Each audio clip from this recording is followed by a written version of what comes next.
focuses on aligning its docking system with the International Docking Adapter.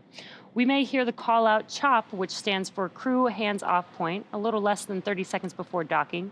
At this point, any aborts will have to be done automatically by Dragon. Of course, then we are looking forward to the grand arrival when our crew docks to the space station. Dragon will fly in and make contact with the IDA, giving us what we call soft capture. The soft capture ring will retract until sensors indicate it's time for 12 hooks to drive in place and give us the hard capture that will firmly secure Dragon to its new home on the space station. The station crew, namely NASA astronaut Woody Hoberg, will manually pressurize the vestibule. That's the area between the Dragon hatch and the station hatch. Meanwhile, umbilicals that provide power, audio, and data connections from Dragon to the station are put in place. And then it's time for leak checks and hatch opening, which we currently have timelined to come a little more than 2 hours after docking. And let's see if we have some social questions. So it looks like this one came in after launch. Do they have to sit like that for 30 hours? Or is there a space for them to move around?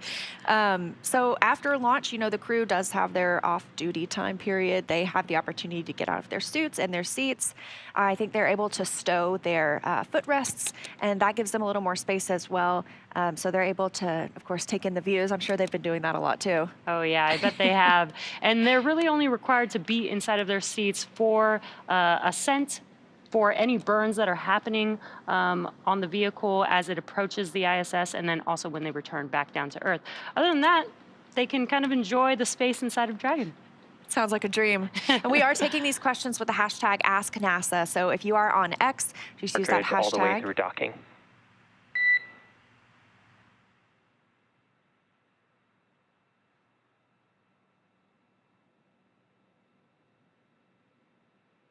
That was the core, so we expect to hear some comms from the crew and the core as we get into this more dynamic period of flight.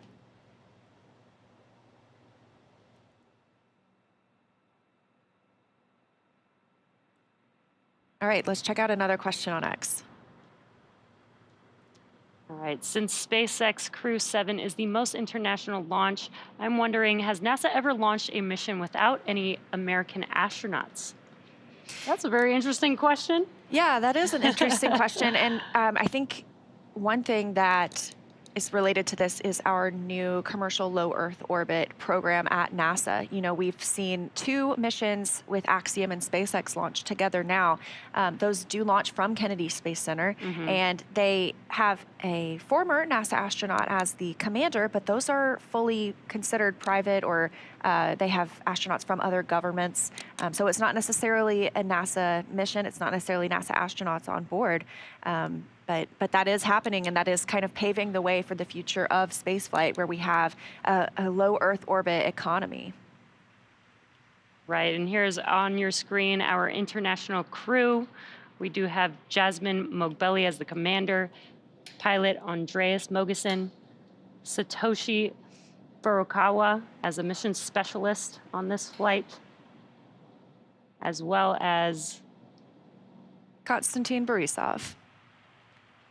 And we are coming up on AI burn pretty shortly, I think just about a minute away. That is a 90-second burn approximately. Feels like things are really getting real. We're getting close to the International Space Station.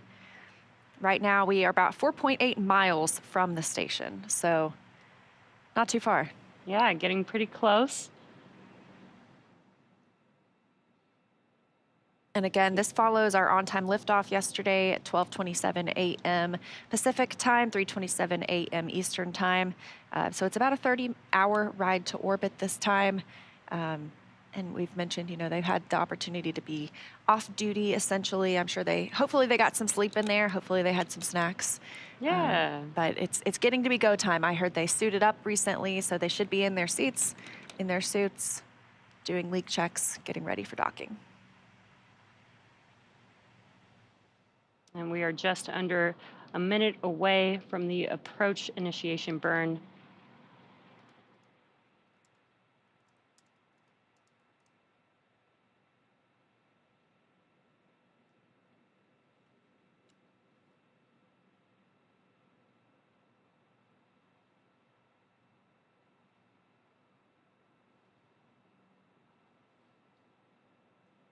And as we wait for that burn, what you're seeing on your screen is Mission Control Hawthorne. This is where we have the teams monitoring Dragon as they are approaching the International Space Station.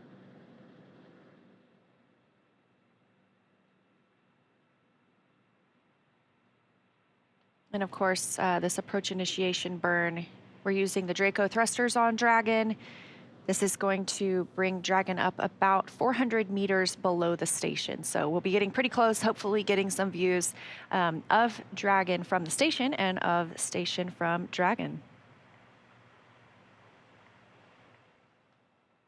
And we just heard that the AI burn has begun. We will probably also hear that call to the crew as well, potentially once it's completed, but it is about a 90-second burn.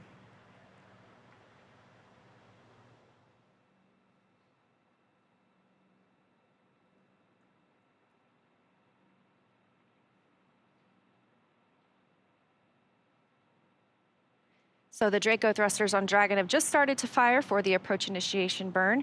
Dragon is currently about 2.5 kilometers below station, about 7 kilometers behind it. And again, this burn is going to swing Dragon up until it's about 400 meters, a quarter mile essentially, directly below the station.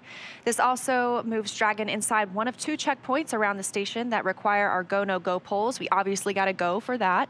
The first checkpoint is the approach ellipsoid. We call it the AE. That's that 4 kilometer by 2 kilometer by 2 kilometer large 3-dimensional imaginary oval shape. Obviously, we consider this to be on that 24-hour safe trajectory, meaning if we lost control of the thrusters on Dragon, it would not move inside that approach ellipsoid for at least 24 hours. And again, we are waiting for just the confirmation that the approach initiation burn has concluded.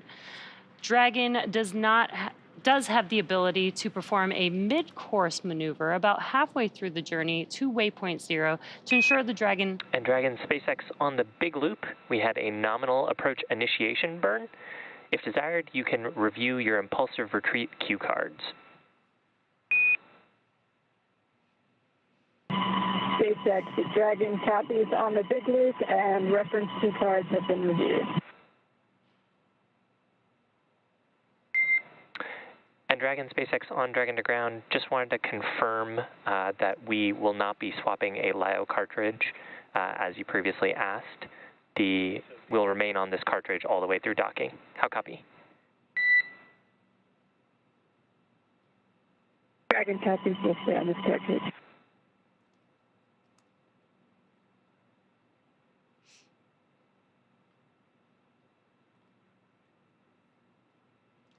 And heard some comms between the core and the crew, and what you're seeing on your screen there is a view of that very small dot in the middle of the screen. That is a view of Dragon. That's actually a view from Dragon looking at the International Space Station. So tally-ho from Dragon. We will start seeing that get bigger and bigger in the frame. You just heard some words coming from the core, the crew operations and resources engineer here in Hawthorne. And Dragon SpaceX on Dragon to ground, we'd also like to bring back cameras if you're comfortable with that. You are go to bring back cameras, SpaceX, thanks. And the core today is Shiva Bharavaj, and you've probably seen him on some of the webcasts before. So he is the one speaking with the crew members today. You'll hear that a little bit, getting that confirmation to bring cameras back inside the spacecraft. So hopefully we'll be seeing our astronauts and cosmonaut coming up here soon.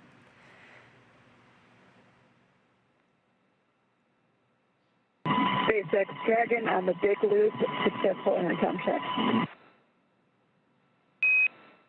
Good news, Dragon.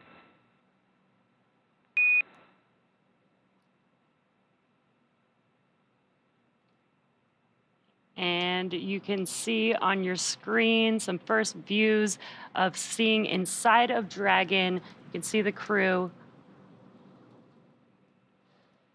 And again, that is the International Space Station that you can see on the screen there. One thing I love about the International Space Station is it is about the size of a football field from end zone to end zone, and you can see that with your naked eye. So if you check out spotthestation.nasa.gov, you can put in your location and track when the space station is flying over your area. It'll tell you when to look up and look outside, what direction it'll be coming from. And it's pretty amazing to be able to see our humans from Earth living in space. And back inside the Dragon capsule, we have everyone in their suits and seats. Looks like they are fully suiting up now, putting those gloves on, as well as we have a view of those crew access panels, those displays in front of them, pilot and the commander there in the center.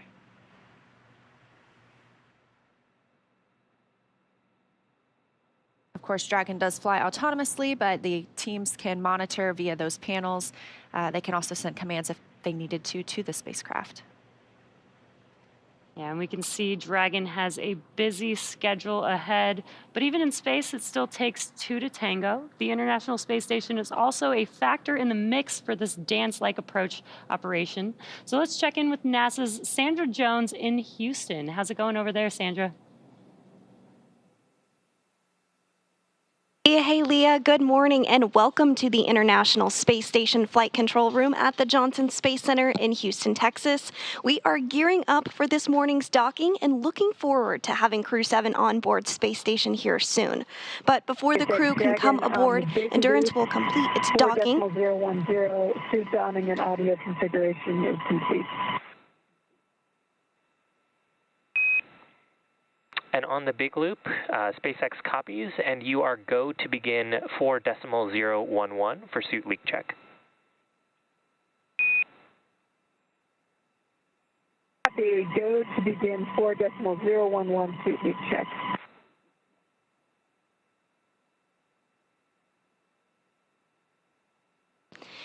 And those words up to Jasmine Mogbelli, the SpaceX Endurance commander.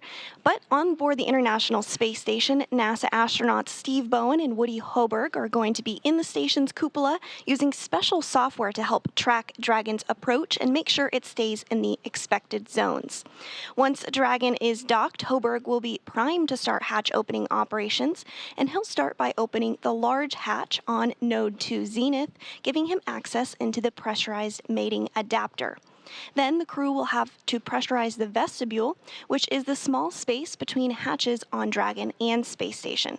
Because this was exposed to vacuum prior to docking, the crew will need to fill it with air and make sure its pressure is nearly equal with the atmospheric pressure on Dragon and the Space Station. Hoberg will then use a small valve on the station's hatch to slowly introduce air into the station's vestibule. Flight controllers here in Houston will monitor and verify the pressure readings to make sure that everything is leak-free before we get ready to open up the hatches. Here in Mission Control, NASA Flight Director Judd Freeling is leading the team for Dragon's approach and docking today. And to their right is our Capcom today, Amy Dill, who will be communicating with the crew aboard Space Station. Now, as you may know, right now there are 7 astronauts aboard the space station, but of course that number will jump up to 11 once Crew-7 arrives on board. So again, we're excited to get our Crew-7 astronauts aboard to work on handover and orientation with the Crew-6 astronauts before they depart Space Station. But for now, that's the latest from here in Mission Control, so back over to Hawthorne. Thanks, Sandra. So while we wait for our next milestone, let's take a moment to meet our crew. Captain Jasmine Mogbelli hails from Baldwin, New York, and earned a bachelor's degree in aerospace engineering from the Massachusetts Institute of Technology and a master's degree in aerospace engineering from the Naval Postgraduate School.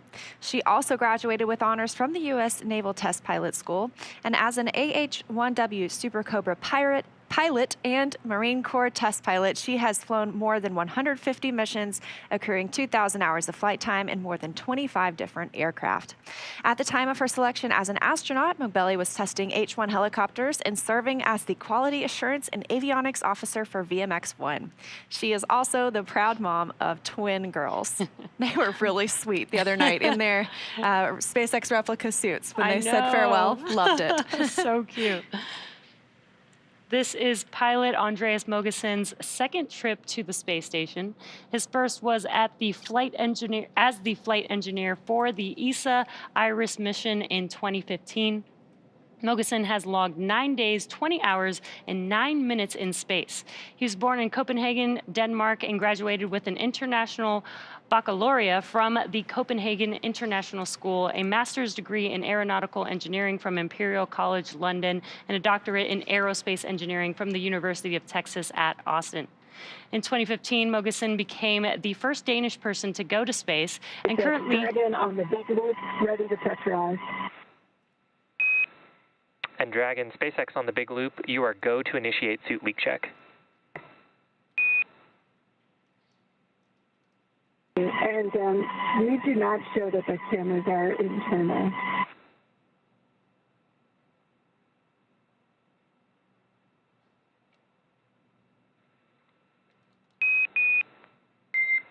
And Dragon, SpaceX on Dragon to ground, we are seeing good video.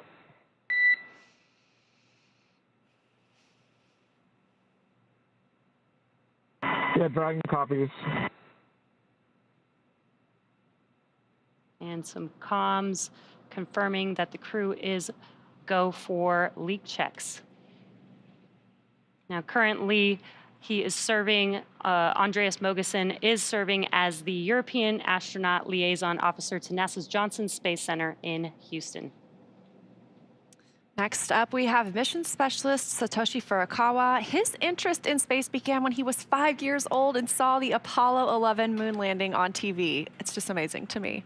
He was also a fan of the Japanese TV space hero Ultra 7, and his professional career began as a medical doctor. But after seeing a news report about Japan auditioning for new astronauts to do science experiments on the space station, he decided to apply.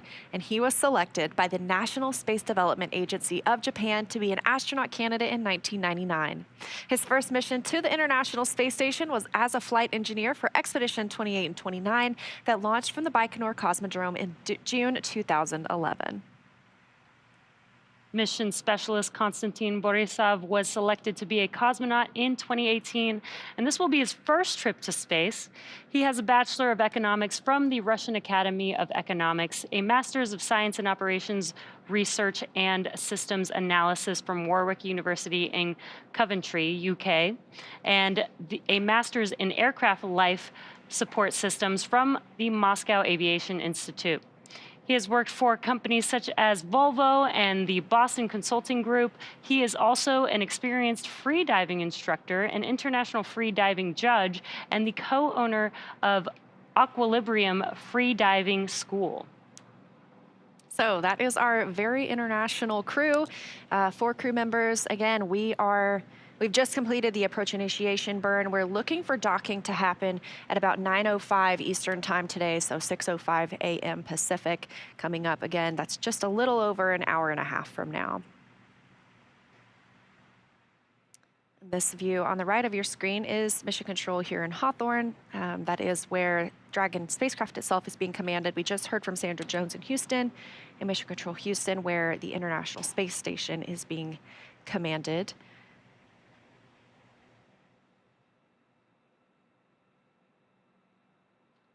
And there you can see on your screen the Dragon spacecraft.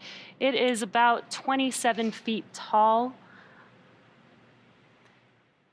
There are some differences in this Dragon spacecraft that we see now, the second iteration, and the first one, where at the bottom they're pointing out those solar cells. Those are on the base of the trunk of Dragon. The previous iteration of Dragon had solar arrays, and of course, trunk is jettisoned ahead of re-entry, so it'll stay attached the entire time while we're on the International Space Station, but only that top half, that top portion where the crew is inside, of course, that's what brings everyone home and safely splashes down off the coast of Florida. And we expect to see that happen in just about a week with our Crew-6 crew members currently living on the International Space Station. They arrived about 6 months ago. Dragon, we show 4 good suit leak checks.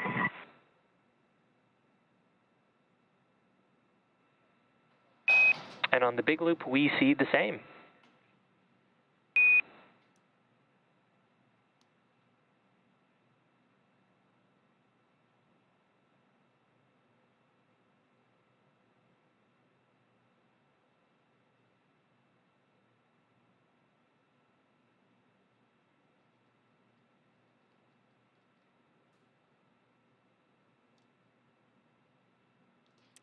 And we just heard confirmation of 4 good suit leak checks, so that's great news.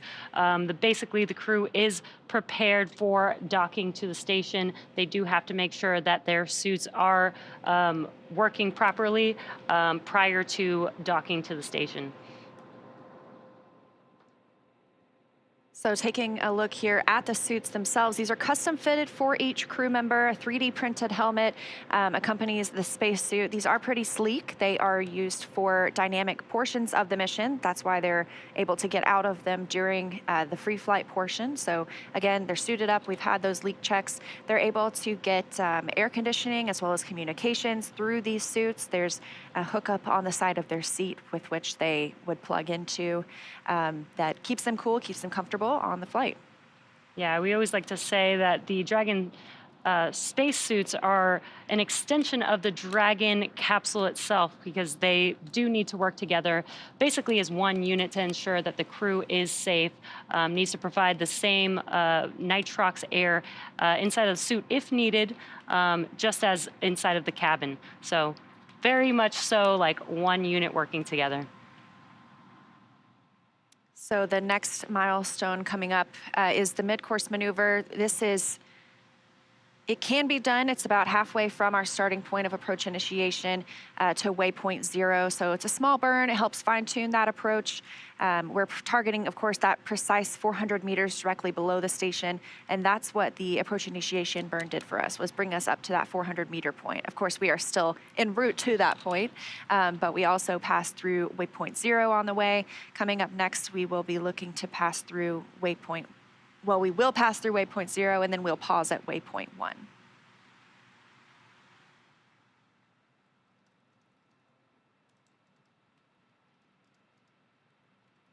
And there you can see that maneuver there as the space station will move upwards into waypoint 1. And you can see on your screen the graphic says the keep out sphere. This is an imaginary sphere, but basically it's a 3D sphere where the vehicle has a few checkpoints in order to make its way to the International Space Station. These are checkpoints that enable to make sure that everything is safe as the vehicle approaches and docks with the International Space Station. And of course, today we've talked about we are docking to the Zenith port. This is the space-facing port on the International Space Station. That's really the easiest way to say it because there necessarily isn't an up or down in space. And Dragon Endurance today is joining Dragon Endeavour, which is docked to the forwardmost port of the International Space Station, both on Node 2. So hopefully we get some interesting pictures of both Dragons docked together. Again, we do this so that the crews have time for a handover period. They're able to, pass on what they've learned, pass on anything throughout the flight before Crew 6 heads home themselves. And this is a very cool graphic. You can kind of see exactly where Dragon is relative to the space station. And basically, Dragon is trying to align itself with the International Space Station into the same orbit. And also a cool thing that you can also see in this graphic is where the Hubble Space Telescope is relative to both the Dragon spacecraft and the International Space Station, which are both in low Earth orbit.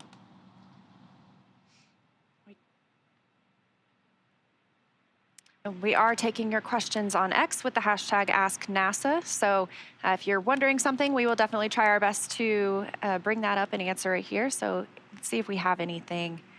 Are there health monitors that continuously check astronauts' vitals during preparation and flight? If so, what happens if it's noticeable that one of them is uncomfortable? So when they're in their suits, they do have the ability to monitor their health and their vitals and things like that here on the ground. But when they're not in their suits, they don't have that availability, and they don't necessarily always need to. You know, the crew can always report how they're feeling as well. We also have something similar in our suits on a spacewalk. So the flight surgeon is able to monitor on the ground, kind of the consumables is what we call it. So the amount of oxygen or the temperature of the astronaut. And so they can recommend things like maybe let's pause here or,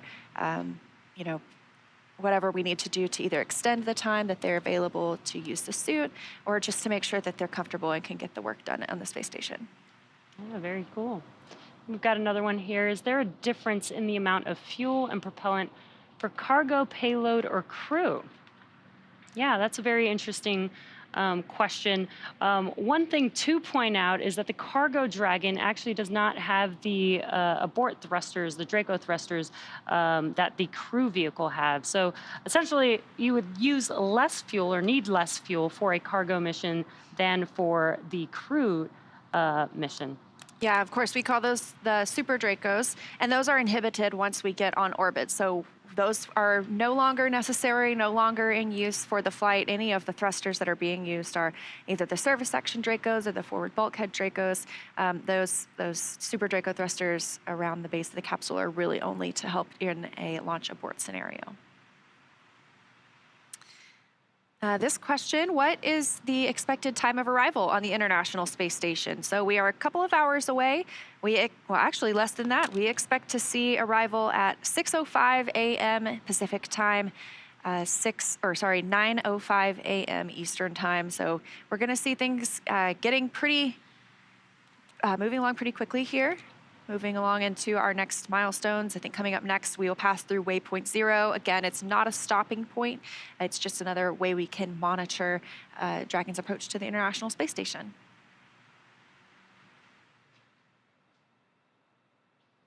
And we've got one more question here. What science are we expecting from Crew-7, and what impact is it going to have in future interstellar travel?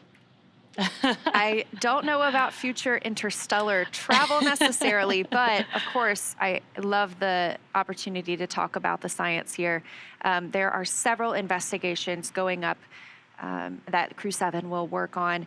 Some of the designers of spacecraft and spacesuits to support the exploration of other planets, they are considering the possibility that humans carry microbes to like bacteria, anything like that, to those locations. So for the ISS external microorganisms mission, the astronauts are going to go on a spacewalk and swab the outside of the space station to determine if the space station releases microorganisms through the life support system vents, and if anything could live out there in the vacuum of space. So I think that one is really interesting. Yeah, that would be very interesting to know. The International Space Station is in low Earth orbit, so that's pretty close to Earth. So it'd be very, very interesting if, they did find or discover something new.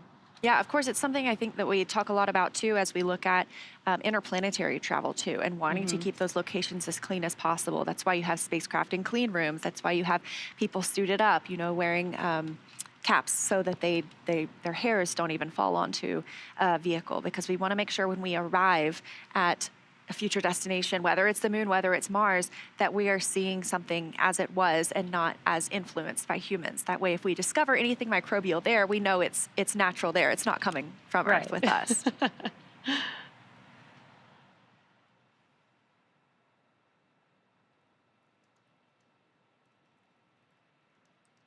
Now on your screen, on the left-hand side is Mission Control Hawthorne. This is the team that's actually monitoring Dragon, and they monitor Dragon from liftoff all the way to the crew arriving at the International Space Station, as well as when the crew returns back home all the way through splashdown.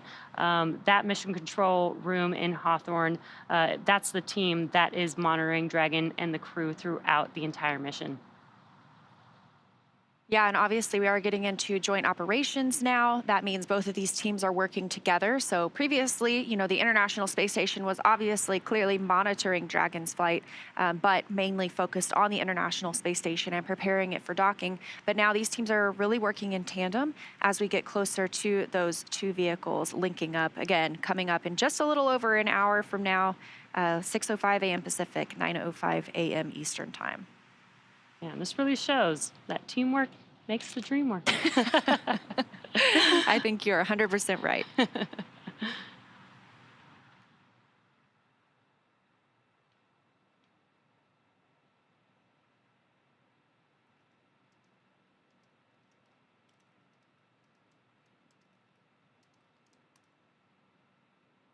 So we were talking a little bit about the science on that Crew-7 will be working on. Of course, the International Space Station has been in orbit almost or been constantly inhabited for almost 23 years now. So there have been thousands, I would think, I know hundreds, definitely over 1,000 scientific experiments going on the International Space Station. Another one of these looks at the microgravity and artificial day and night cycles on the International Space Station. So obviously, here on Earth, we have our circadian rhythm that helps us regulate when it's day, when it's nighttime. Sometimes we wake up in the middle of the night to cover a crew mission to the International Space Station. But the microgravity and those artificial day and night cycles, they can affect the astronauts. They change the daily rhythm, change their sleep pattern. That can affect their health, their well-being, any cognitive performance. So there is an investigation from the European Space Agency, ESA. It's called Sleep in Orbit, and that'll look at the physiological differences between sleep on Earth and in space. They're going to use an EEG device. It'll measure the brain activity of the astronauts during sleep, help analyze that down on the ground. So really interesting. Yeah, that does sound very interesting, especially when the International Space Station sees about 16 orbits a day. I can't imagine, what that does to the human body or the human mind when typically, you associate daytime with sunlight and nighttime with darkness. Right. And you're kind of getting that fluctuation throughout the entire day. So I wonder how that kind of changes somebody's body when they're there for, 6 months or more. And tally-ho on Dragon from the International Space Station. You can see that little blinking light. That is our Crew-7, crew of 4, getting closer and closer to the International Space Station. Of course, we did have our approach initiation burn. We are standing by. We may see a mid-course maneuver. This is an optional burn just to help fine-tune that approach to the International Space Station. We will pass through waypoint 0, and then waypoint 1 will do that brief pause. I'm pulling up my data right now. Let's see. We are just about a mile from the International Space Station. So if you've ever run a mile before, you can run between Dragon and the space station. That's how close they are. Of course, it is a very slow and steady approach at this point when you have 2 spacecraft, getting ready to connect. It's very fine-tuned. And I just did get confirmation the mid-course maneuver is underway. This will be a short burn. Again, just fine-tuning, making sure we put Dragon exactly where we want it before it docks to the zenith or the space-facing port on the International Space Station. And kind of going back to what you see on your screen, much like a ship has starboard and port to that green and red light to see the orientation. Dragon and these spacecraft also have that same green and red light so that you can tell what the orientation of the vehicle is in. So we have, again, conducted the approach initiation burn. We are in the mid-course maneuver right now. Again, very short burn just to confirm and make sure we're exactly where we want to be on Dragon.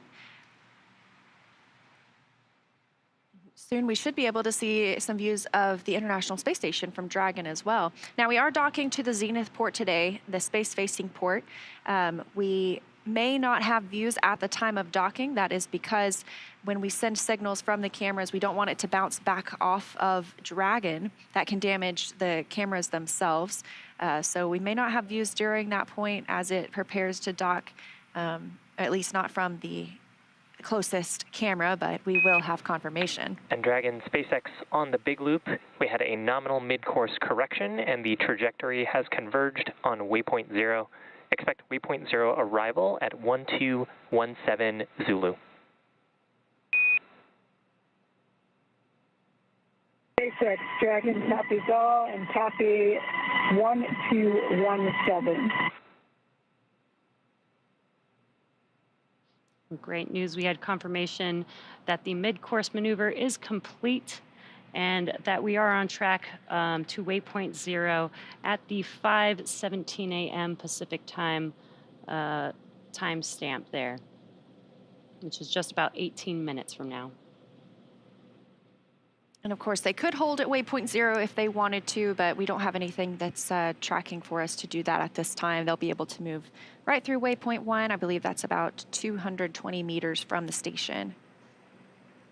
And these pauses are built in so that we can continue to check the systems on Dragon as well as on the International Space Station side. Just make sure everyone is still performing optimally before we get into this delicate dance, as we've called it before. And like we were just talking about, you know, we see liftoff happen so fast. The crew is traveling very quickly, you know, catching up to the International Space Station. Some of these burns last quite a long time, but as we get closer and closer, you know, it is much slower, much more paced as we get into the approach ellipsoid, the keep out sphere, just bringing these two spacecraft closer together and making sure that we are very careful as we bring them together in space.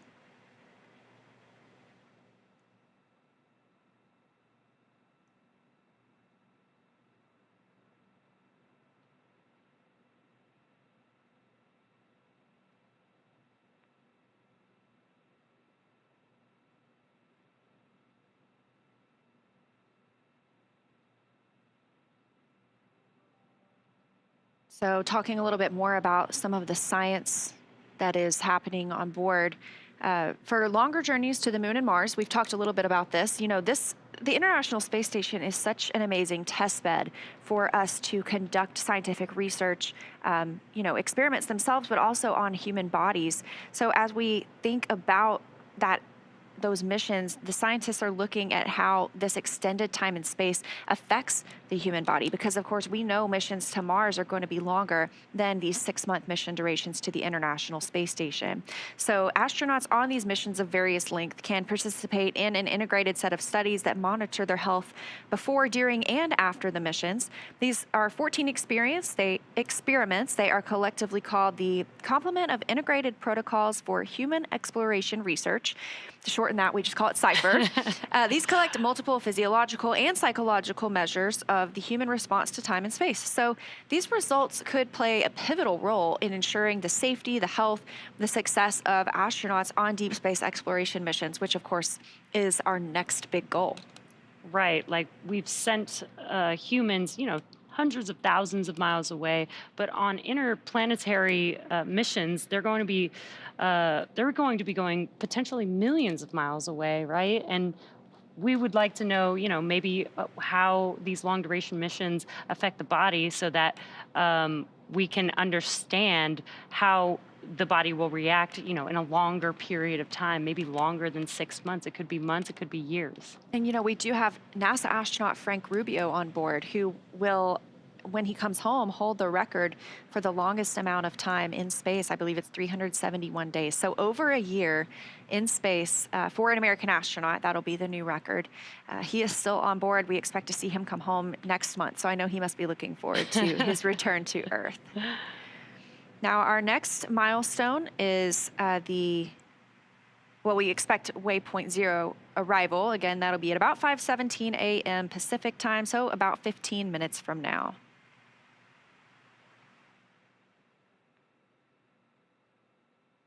And again, if you're just tuning in, this is Dragon making its way to the International Space Station, this view coming from the space station itself.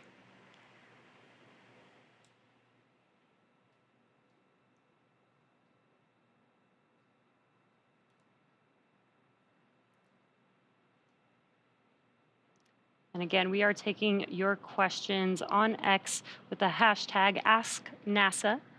See if we have some questions here.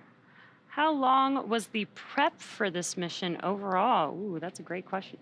Yeah, so, you know, a lot of these crew members have been assigned to this mission for probably over a year-ish, but they've been astronauts for longer, or a cosmonaut for longer. You know, we know Satoshi Furukawa was selected as an astronaut in 1999. So upon selection, you really start your prep for your missions, even though you don't necessarily know what mission you'll be on at that time. But you start things immediately, like training how to use the systems on the International Space Station, how to perform maintenance, how to do spacewalks. So your training really starts the day you become an astronaut candidate.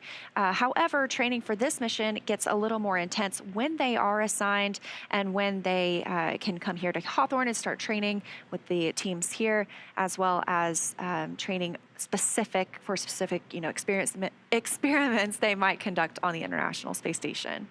Right. It's not just training for the liftoff and launch to the International Space Station, but it's all the training that includes, flying, potentially flying Dragon if needed, performing the science experiments on the International Space Station. Sometimes the astronauts actually have to go and help, build or rebuild or maintenance parts of the International Space Station, so they'll need training on that as well. So it's a pretty dynamic training program for these astronauts.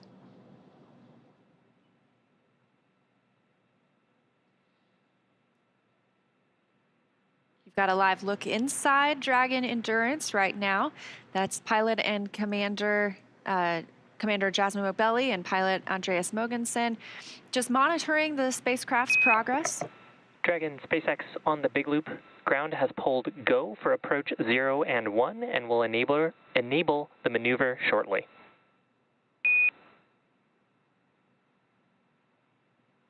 SpaceX Dragon copies, go for approach 0 and 1. And those words confirming that we are good to continue the approach to the International Space Station, and we'll pass through waypoint 0. Again, we expect that waypoint 0 mark to come at about 5:17 a.m. Pacific, so about 12 minutes from now. Again, they will not pause there. They will go to pass through to waypoint 1. That's about 220 meters away from the International Space Station. This view again from inside Dragon, crew monitoring as Dragon flies autonomously to the International Space Station, continuing to get closer and closer.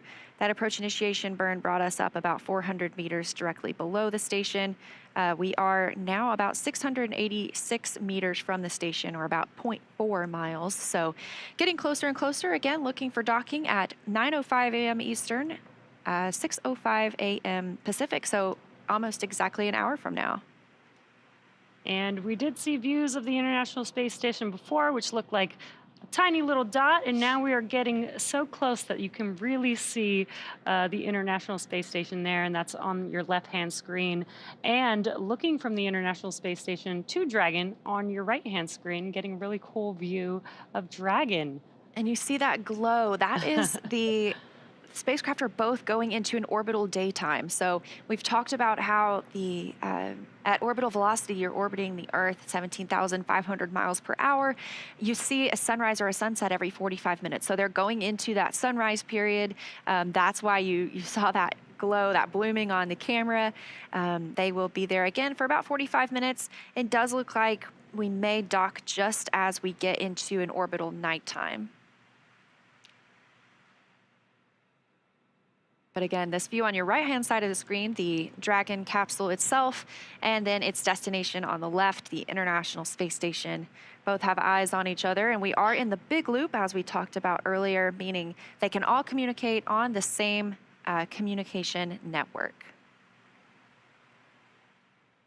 And we did get a go for approaching waypoint 0 as well as waypoint 1. We're just about 10 minutes away from the expected time of arrival at waypoint 0. And again, this is just a checkpoint. They do not need to stop. They can continue to pass through waypoint 0 and move to waypoint 1, which will swing it up and out in front of the space station. And it'll pause at a distance of approximately 220 meters away from the station. Now, right now, as we speak, the International Space Station has just started flying over the state of Washington. It's about to fly directly over Seattle. So if you're in the area, it is about to cross over into Canada as well. So if you're in that area near that border, go outside, maybe look up. You can always check out spotthestation.nasa.gov to see when it'll fly over you. But it is going to pass over the continental U.S. Right now. It's flying right over the state of Washington. So I'm sure if they looked down right now, would have beautiful views of the mountain ranges there. It'll be south of Calgary here pretty shortly. And as you mentioned earlier, you don't need a telescope to see the International Space Station. You can actually see it with the naked eye. It's about the size of a football field and big enough for you to walk outside and be able to see it pass by. And I know they can't see me, but I always wave. Hey, you never know.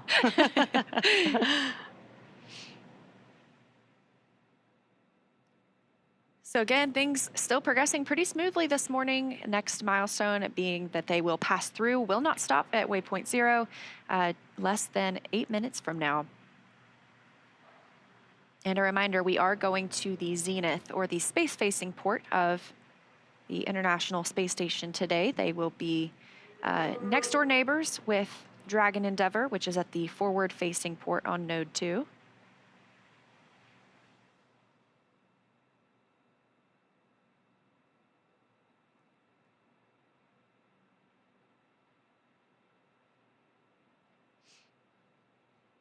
And right now on the International Space Station, we have 7 crew members. So we are going to have 11 people living and working on the orbiting laboratory for the next several days.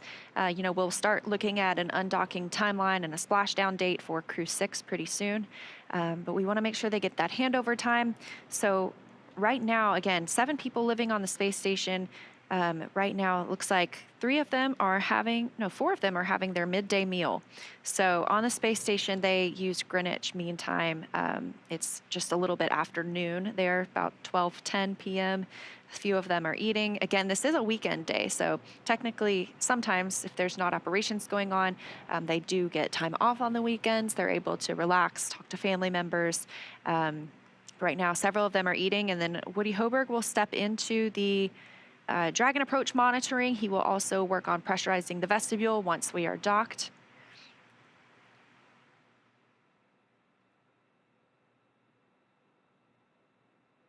And on your screen is a pretty cool view from the International Space Station looking at Dragon. You could see the nose cone deployed, and you can also see some of the thrusters. They're using the Draco thrusters to maneuver Dragon towards the International Space Station. You can see Earth in the background. Yeah, right now they are flying over Saskatchewan, so south of Saskatoon. That's the view below Dragon there. And then Dragon's view of the International Space Station. So if you're in that area, go take a look up. You might spot our crew members.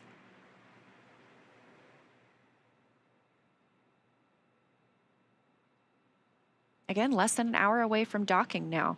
It will bring that crew up to 7 people. And we are about 5 minutes from reaching waypoint 0. Expected time is 5:17 a.m. Pacific time.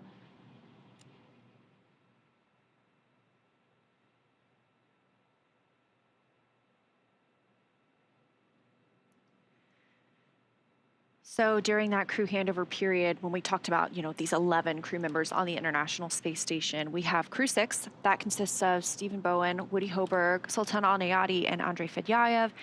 They have been living up there for about 6 months now. And before we bring them home, we want them to be able to talk to Crew-7. We have some first-time flyers, especially on this spacecraft. So we want them to be able to show them the ropes of what's going on aboard the International Space Station. They can hand over any science experiments that they've been working on, show them any of the safety protocols. That's actually one of the very first things that they will do right after they dock. They will move into an ISS safety briefing. They get a lot of training on the ground about how to handle any contingencies or off-nominal situations, but once you get in space, it's just different. You need to do it again. You need the refresher. So it's, safety is the utmost importance. So that's the first thing that they'll do after they dock and do their welcoming ceremony for us.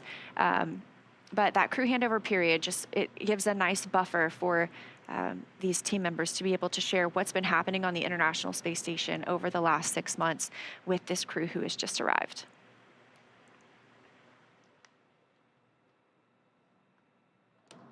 This view from another camera on the International Space Station. Again, this station right now is about 262 statute miles over Earth, actually flying over Ontario at this point. It's moving pretty fast. Just a couple minutes ago, it was flying over Washington State. We're now all the way over Ontario, so 17,500 miles an hour. That is about 5 miles per second. Quite speedy. And speed is relative, so it doesn't look that fast on your screen, but that is very, very fast.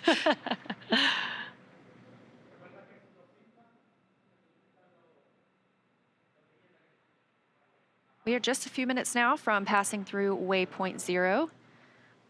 And we expect to pass through waypoint 1 as well. That'll be about 20-25 minutes following our pass through waypoint 0. Again, these are points built into the docking process. That way, if we needed to hold at these, we definitely can. It's a great opportunity to check out any systems, but the teams here in Hawthorne as well as in Houston have pulled go. They're not tracking any issues that would preclude us from a safe docking. Again, looking at that coming up at about 6:05 a.m. Pacific.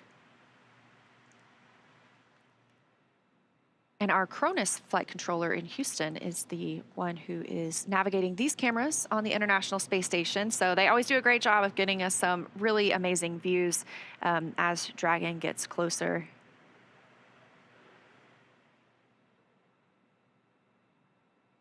Again, just as a reminder, waypoint 0 will mean that Dragon is 400 meters directly below station, and as it maneuvers to waypoint 1, that is basically swinging the vehicle to out in front of the station. It will be approximately 220 meters away from station.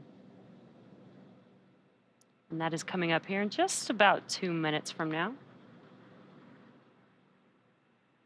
We're reaching waypoint 0 is coming up in about 2 minutes.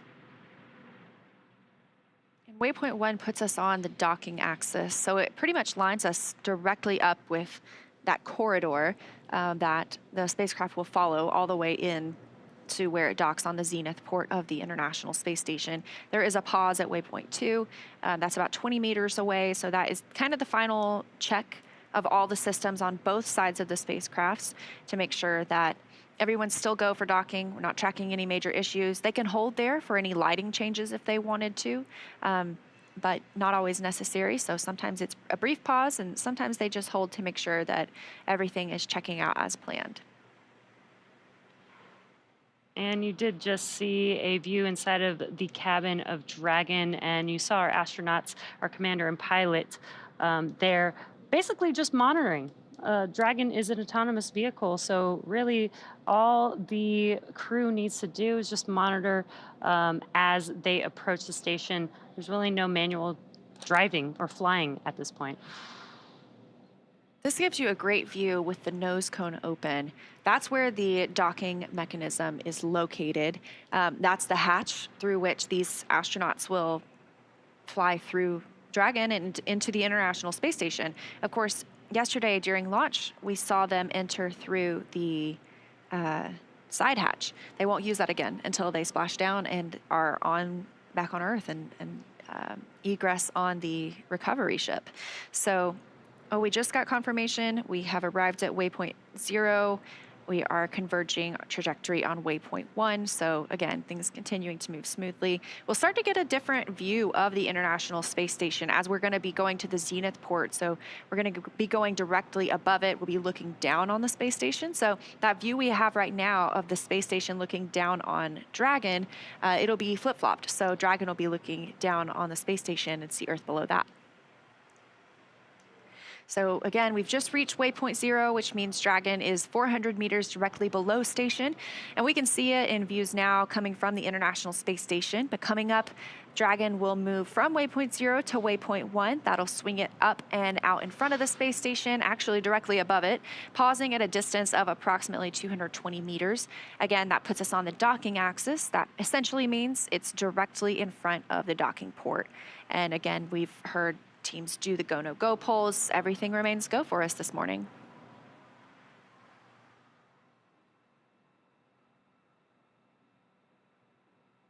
So again, coming up next, we will see Dragon SpaceX on the big loop. Approach 0 has started and the trajectory has converged on waypoint 1. Expect arrival at waypoint 1 around 1259er UTC.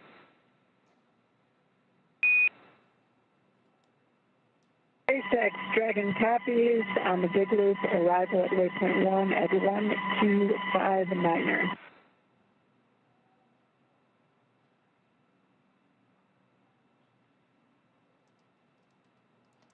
And just the core communicating with the crew, confirming that they are on their way to waypoint 1.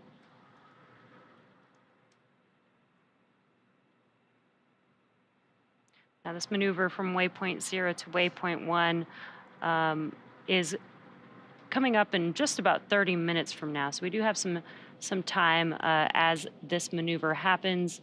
This is a slow and steady process. Again, we are traveling at 17,500 miles per hour, but the process is slow and steady as we pass through each one of these checkpoints to make sure that we can monitor everything that's happening and make sure that the vehicle's safe, the crew is safe, as well as the International Space Station is also safe before we begin docking with the space station.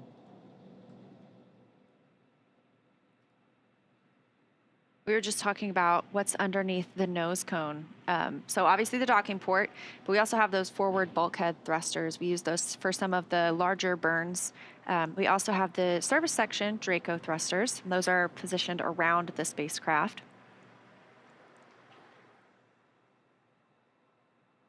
We'll just be using those service section Dracos as we get closer to the International Space Station. Again, very fine-tuned. And this, I just noticed, is very cool. On the left side of your screen, up a little, if you're looking towards the top of the International Space Station or towards the top of your screen, you can see Dragon Endeavour docked to that forward-facing port. Again, we are going to the Zenith port, so you can see that outline perfectly. That's so fascinating. You can also see some of those International Space Station rollout solar arrays, those IROSAs. If you look towards the right side, you know, they look like they are a little bit detached, sort of. They are mounted differently on our solar arrays.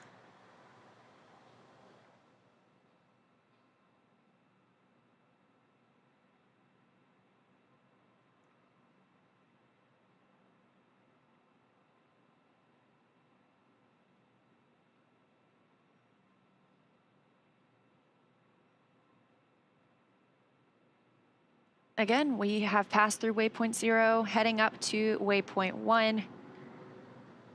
International Space Station looking especially beautiful this morning.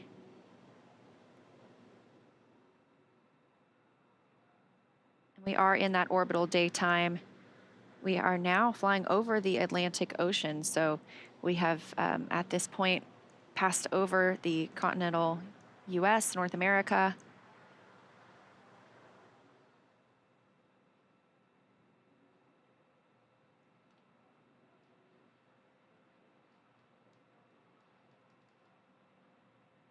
And on your left-hand screen is a view inside of Dragon. On your left-hand side is Commander Jasmine Mogbelli, and on your right-hand side is the pilot for this mission, Andreas Mogeson. Again, they are just monitoring. They are able to confirm, you know, on their displays that what they see matches what we see here in Mission Control as they make their way to docking to the International Space Station.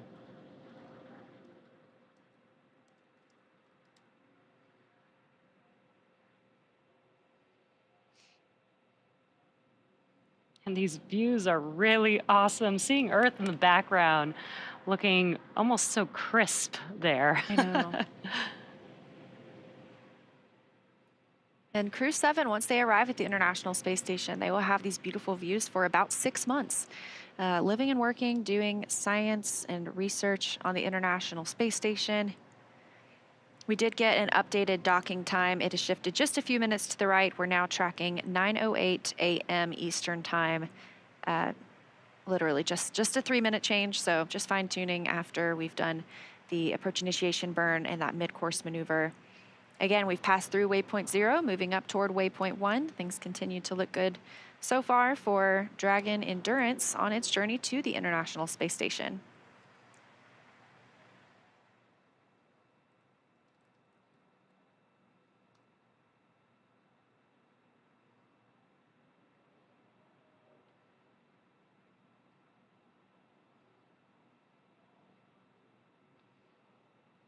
And the astronauts, the first crew to fly on a spacecraft, have the opportunity to name it. And so the first flight of Endurance was the Crew-3 mission. It was named Endurance by the astronauts themselves. Obviously, they said it's a tribute to the tenacity of the human spirit as we push farther than ever with commercial opportunities in low Earth orbit and plans to go to the moon and Mars. So common theme.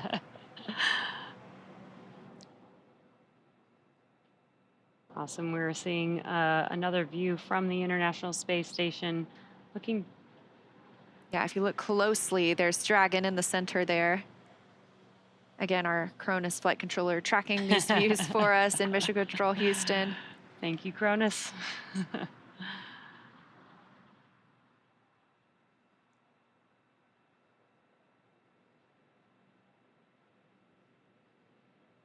And as a reminder, as Dragon approached waypoint 0, was directly under the International Space Station. As it moves to waypoint 1, it's actually going to swing up and align itself with the space station. So you no longer will be looking down from the space station and have that view of Earth in the background, because it will be aligned with the docking port, which is the zenith port today. It's the space-facing side of the International Space Station.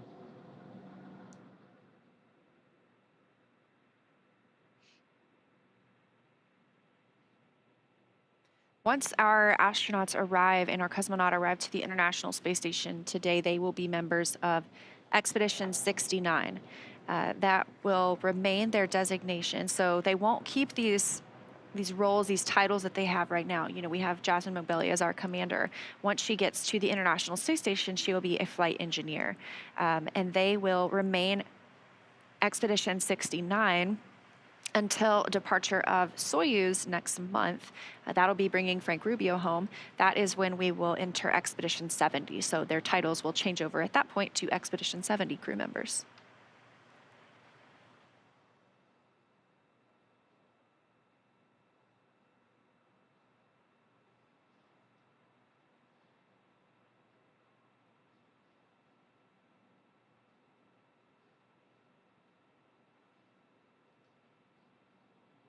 We're about 25 minutes until we expect to reach waypoint 1. Sorry, about 35 minutes, I believe. Again, that's that 220 meter. It can be used as a hold point. I don't think we intend to use it as a hold point today, but it is on the docking axis. It'll be directly above the International Space Station, directly above that zenith port on node 2.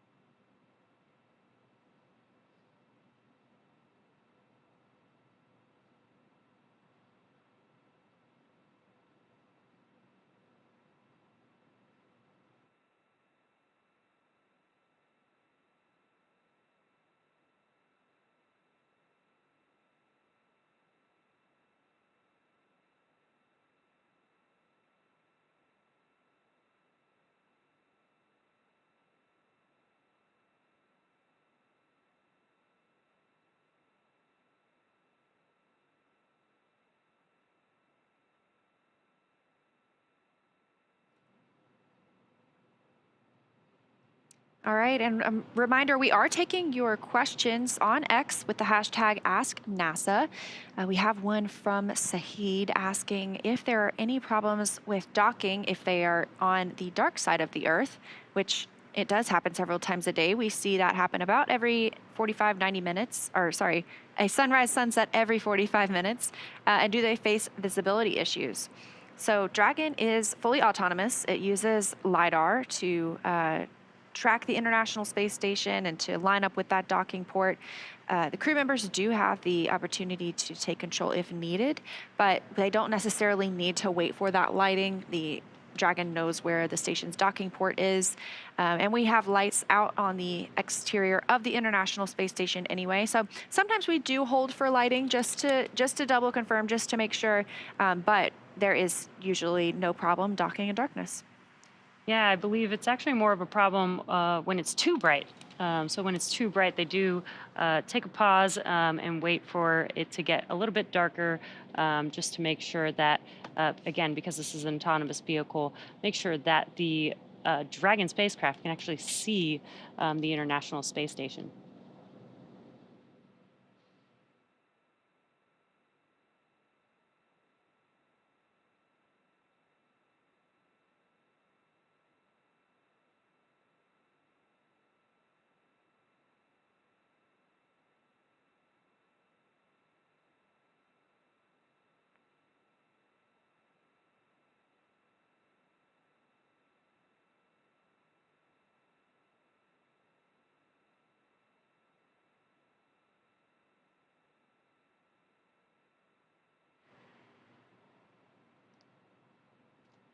And we are taking questions on X with the hashtag AskNASA. And this one is, where can I see the post-launch news conference from yesterday? And also, you're doing a good job. Good job, Thank you Leah. so much. Good job, Jesse. Thank you so much. You can find the post-launch news conference on NASA's YouTube. They did a great job breaking down the ascent and what it looks like for this rendezvous profile. So if you want to go back, take a look at NASA's YouTube, you can search for the Crew-7 post-launch news conference, and it should come right up.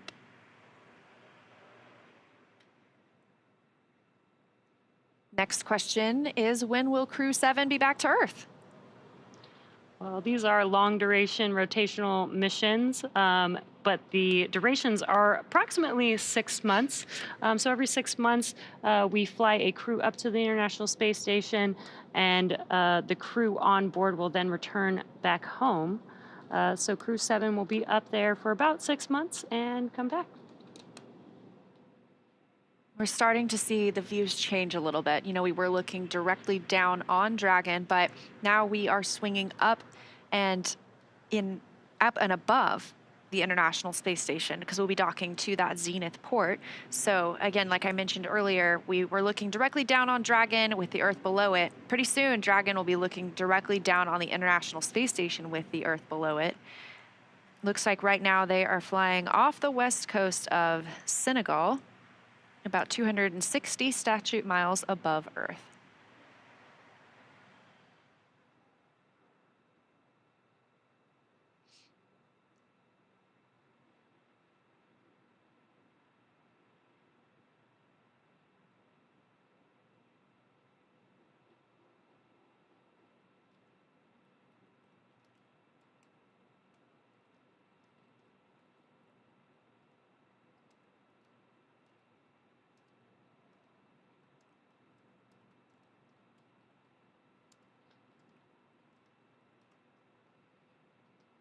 And if you're just now joining us, you are tuned in to the Crew-7 mission. The crew launched last night at 12:27 a.m. Eastern Time. 12:27 a.m. Pacific Time, 3:27 a.m. Eastern Time. And now the crew is making their way to the International Space Station. We've already had a few burns. We've passed through checkpoint waypoint 0, and now the vehicle is swinging up towards waypoint 1. We are just under 25 minutes away from the expected time of arrival to waypoint 1, which will put the vehicle in line with the docking adapter on the International Space Station, and also put the vehicle directly above the International Space Station. So if you're tracking, that's an almost 30-hour ride to orbit. The crew are suited up now. They are in their seats. They have not had to do so during the flight. And we just got a really cool view of one of those Draco thrusters firing, helping us fine-tune our approach to the space station.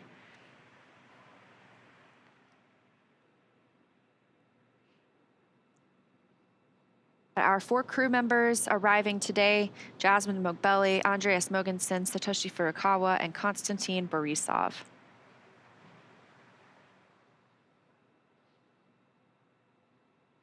Dragon looks pretty small in this picture, but we are getting closer and closer to the International Space Station.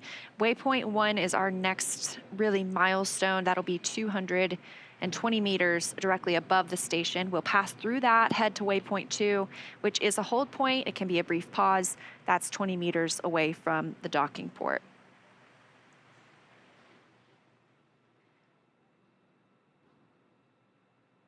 And once the astronauts arrive, they will be joining a crew of already 7 people living on the International Space Station, so bringing that total up to 11.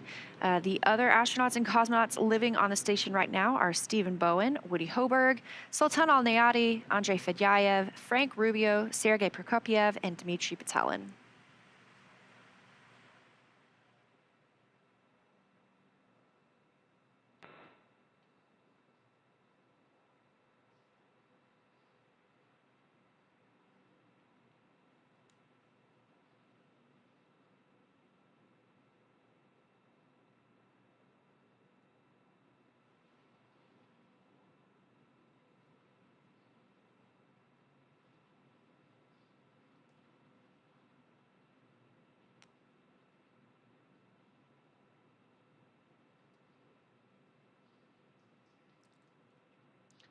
And we just had a view from the International Space Station looking at Dragon from a bit further away. And now we've got a very good close-up as Dragon gets closer and closer to the International Space Station.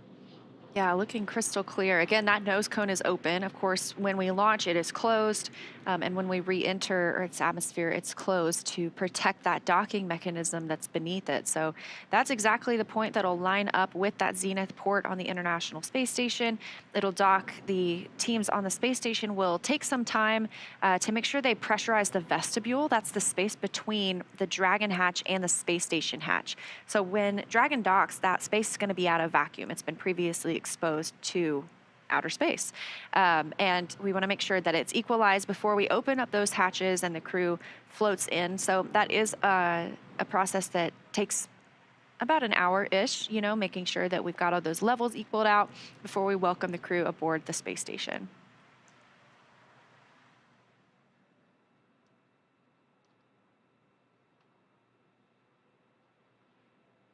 Yeah, this is another view from the International Space Station. You can see one of the robotic arms on the left, and close to center of your screen, that is Dragon.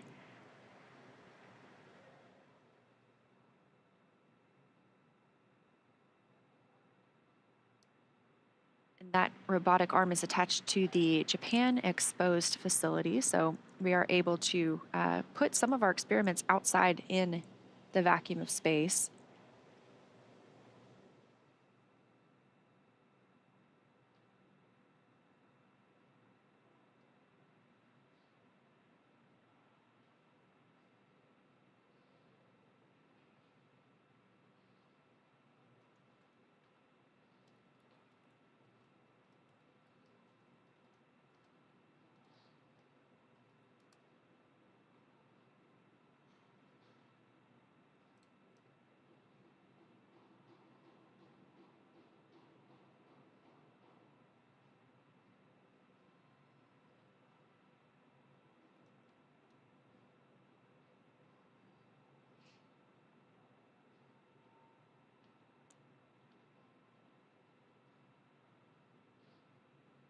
Again, we are about 23, 22 minutes away from waypoint 1, reaching waypoint 1.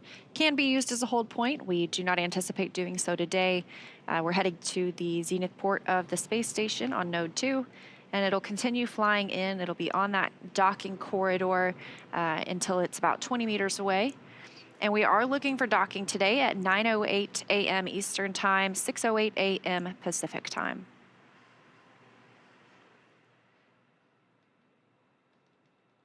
And this again is Dragon Endurance that we're looking at. It flew first on the Crew-3 mission. It also flew the Crew-5 astronauts to the International Space Station. Dragon SpaceX on the big loop. Expect reconfiguration of the C2V2 return link shortly.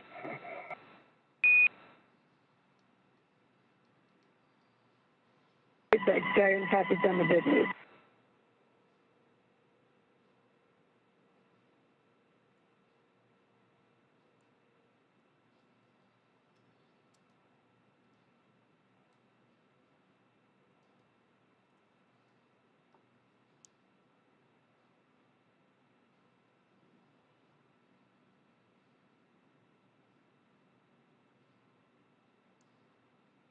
And a reminder, we are taking your questions on X with the hashtag AskNASA. So if there's something you're curious about, let us know.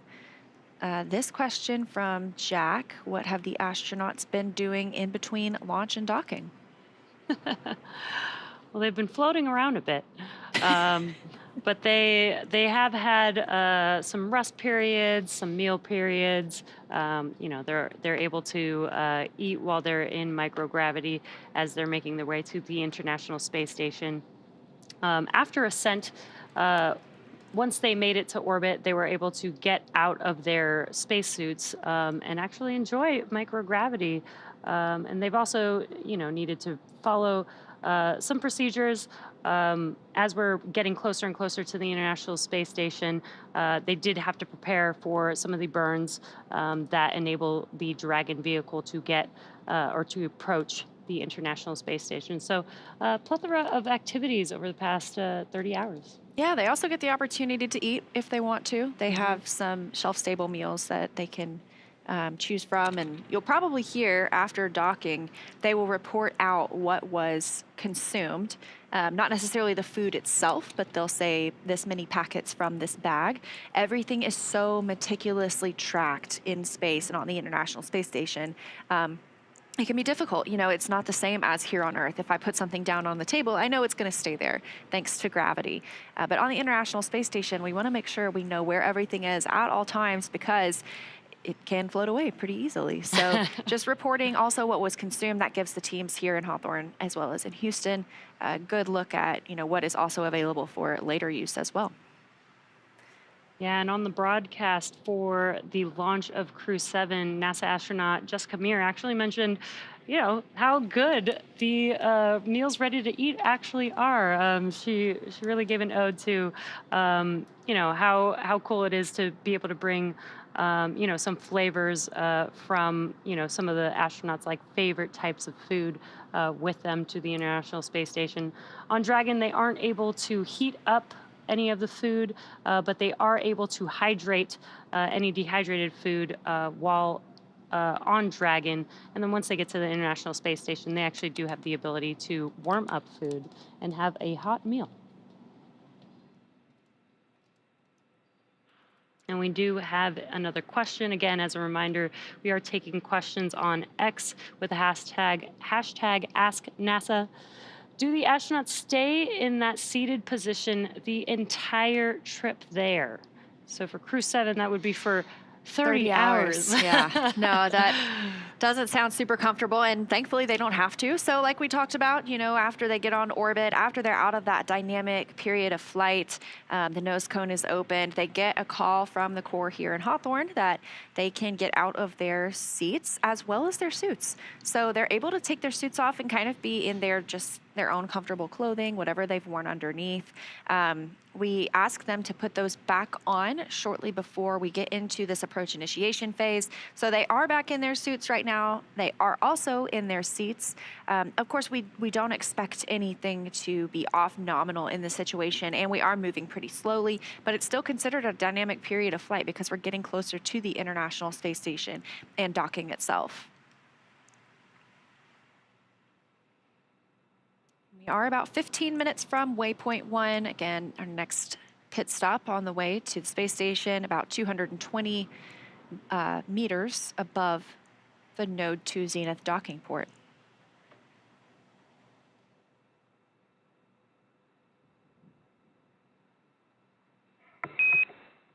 And Dragon SpaceX on the big loop. C2V2 link reconfiguration is complete. Could you give us a quick comm check?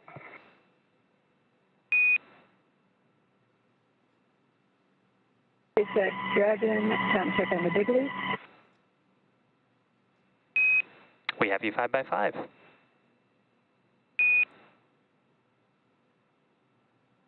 Have you seen?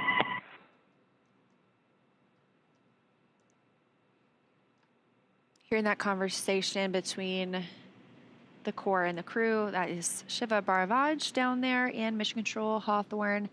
And they were talking about C2V2, that's Common Communications for Visiting Vehicles. So the Dragon spacecraft and International Space Station both use this language essentially to talk with each other, and it is properly configured so they continue to have good communication between both of those spacecraft.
So currently on board the International Space Station, judging by the timeline, it looks like Woody Hoberg is now in position monitoring Dragon's approach. They can actually send commands from Dragon or from the International Space Station to Dragon if need be, if there was some reason that we needed the spacecraft to retreat. Obviously, we're not tracking anything this morning, but he'll be monitoring that approach as they get closer all the way through docking, and then he'll be the person to work through the depressurization of the vestibule and make it a welcoming transition from Dragon to the space station for the 4 new crew members.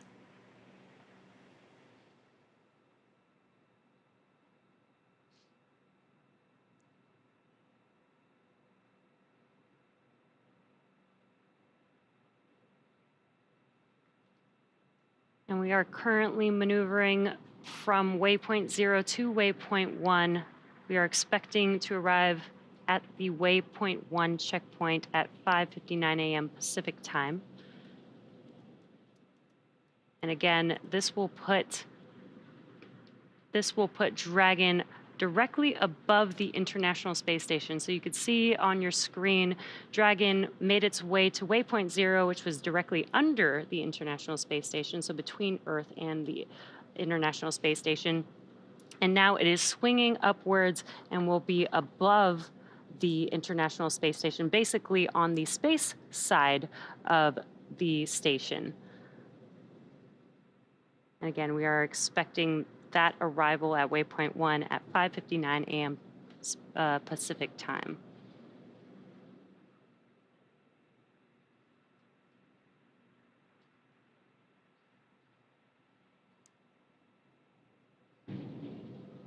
And we got the go from the International Space Station team that they are good to have Dragon proceed past waypoint 1. So waypoint 1, they will stop at waypoint 2 again. That's about 20 meters from the space station. That's the final checkpoint before moving in. And we expect to see them at waypoint 1 in about 12 minutes from now. Shortly after that, it moves pretty quickly. It is slow and steady, but at the same time, we're anticipating docking at 6:08 a.m. Pacific. That is 9:08 a.m. Eastern time. So just about 30 minutes from now, we should see our new crew arrive at the space station. Of course, if we needed to, we can hold at waypoint 2 for quite a while, just to make sure we have conditions on the spacecraft, on the International Space Station, any lighting conditions, just the way we want them before we move on in.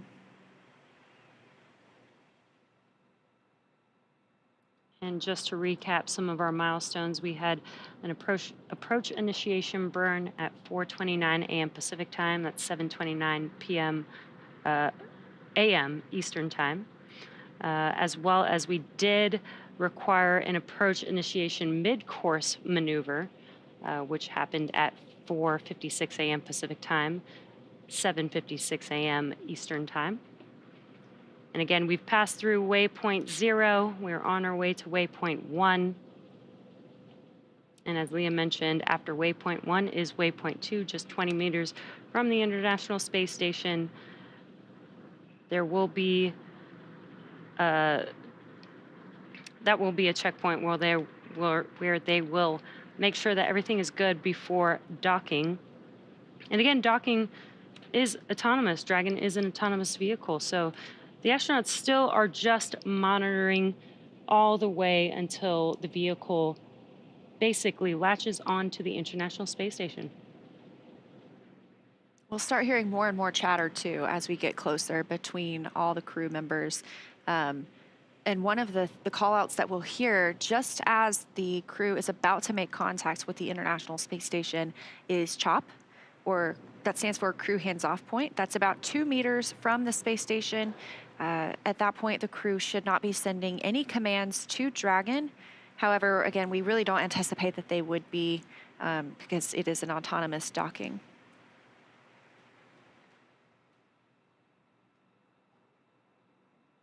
So about 10 minutes away till we reach waypoint 1. Again, we're going to move right on through, head to that waypoint 2 hold point, and then we are about 20 minutes away from docking itself.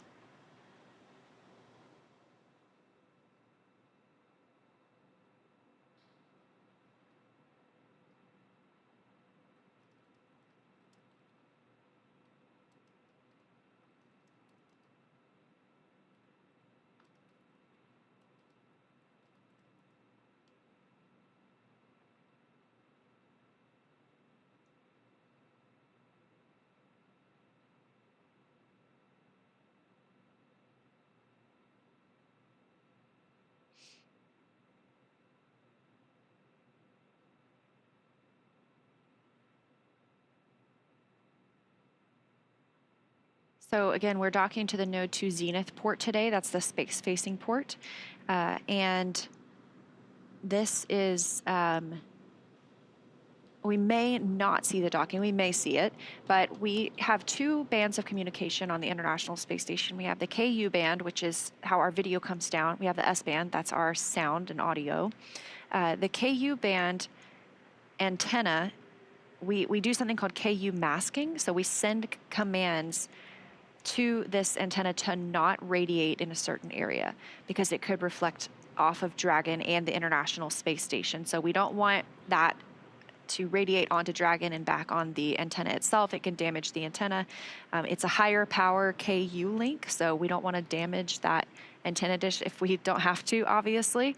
It can, risk the electronics inside, any tracking sensors. So we may not see docking. There is still a possibility. It just kind of depends on the location of those antennas at the time. But if we don't have video of the docking from that one location, obviously we will still have audio communications as well as comms with the crew to let us know that Dragon has arrived.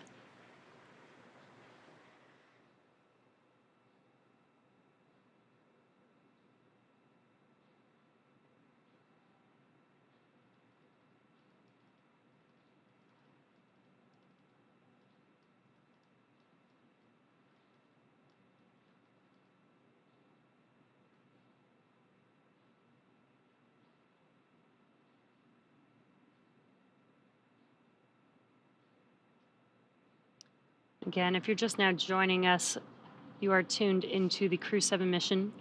The Crew-7 crew is inside of that Dragon vehicle that you see there on your screen, and they're currently making their way to waypoint 1, which we expect to reach and pass through without a hold in about 7 minutes or so from now.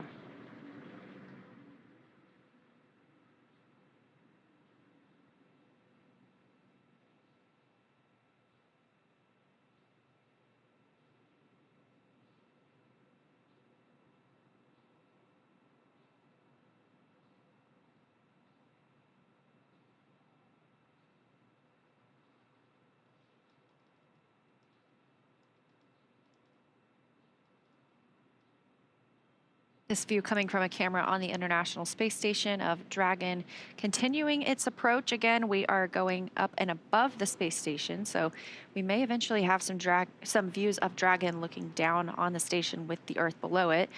We do anticipate entering an orbital nighttime here shortly. It looks about like 10 minutes till the next sunset.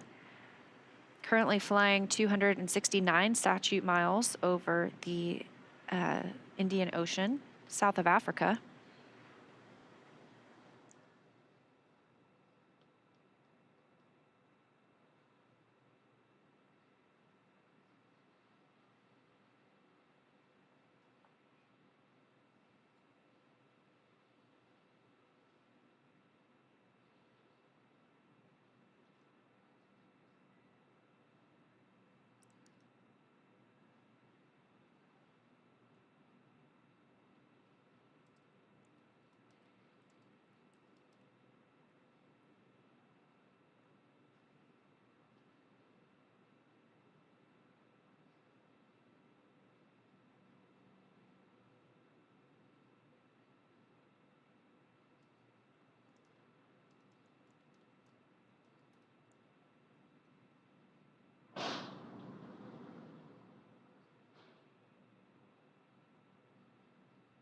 Another view here from the International Space Station. Dragon is that big bright object pretty much in the center of your screen.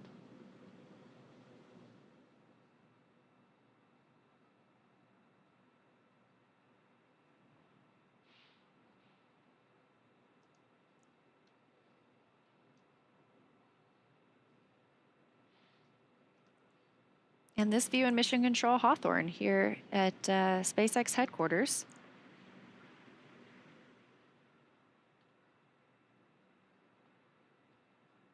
So we do see, we just had some great views of Dragon from the International Space Station. We've had views of the space station from Dragon. We use the tracking data relay satellite systems as we orbit around the Earth. So we have these handover periods when the space station's satellites are transferring essentially from one to the other, that KU band, as we were talking about, that video comms coming down. We have these short handover periods within which we're, again, switching those ground stations or the satellites, making sure we pick up shortly. So these are planned, or they're tracked, essentially. We can also extend these if needed. So sometimes we can get a little more time on a different satellite. Let's say we're on a spacewalk and we don't want to have maybe a 10-minute loss of comm. So we're able to work with the other users of these satellites or these ground stations and make sure that we're getting constant communication at that time. So right now we are taking views from Mission Control Hawthorne on the left, Mission Control Houston on the right, as we are getting into these dynamic operations when we will be seeing Dragon get even closer to the International Space Station. And both of these teams on your screen are actively working. They're currently working in tandem, as we need both the team monitoring Dragon to coordinate with the team monitoring the International Space Station, as we are basically bringing the two together as we speak.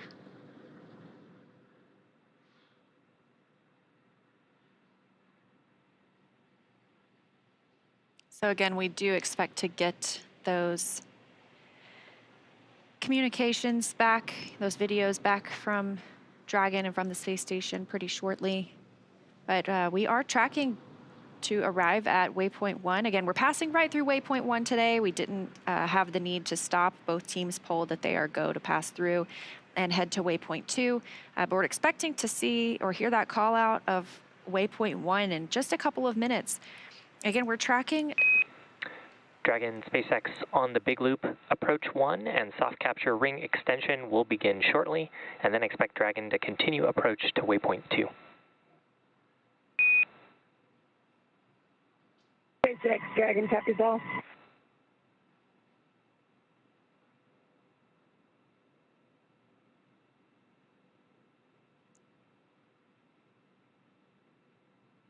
All right, right on time. We are again expecting waypoint 1 arrival in just a couple of minutes.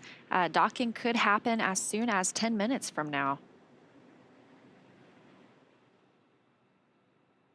Also heard the call to the crew that the soft capture ring extension will begin shortly. That's the first step in docking. We have soft capture, and this ring will retract, pulling Dragon into the International Space Station, that international docking adapter. And then there are a set of 12 hooks that will securely attach Dragon to the docking adapter. That's what we call hard capture. After that, we'll get into our depressurization of the vestibule.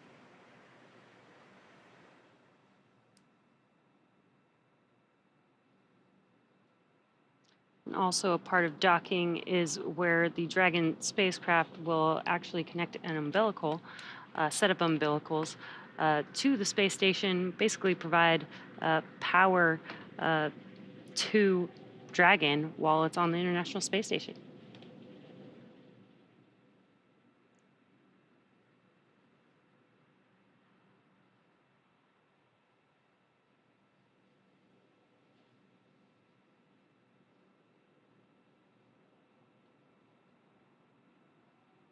So again, as we get closer to docking, if you are just joining us, this is NASA's SpaceX Crew-7 mission to the International Space Station. We have 4 members aboard Endurance today: Jasmine Mobelli, Andreas Mogensen, Konstantin Borisov, and Satoshi Furukawa. They are scheduled for about 10 minutes from now to arrive at the International Space Station, reaching waypoint 1 here, about 220 meters directly above their docking port. So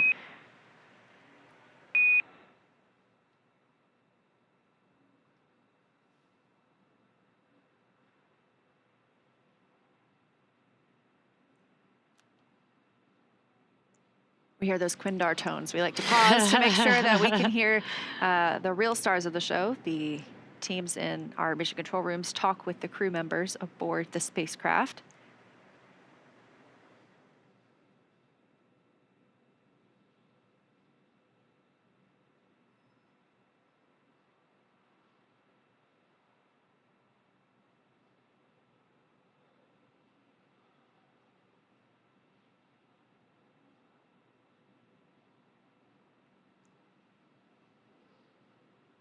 We did expect to pass through waypoint 1 at 5:59 a.m. Pacific time.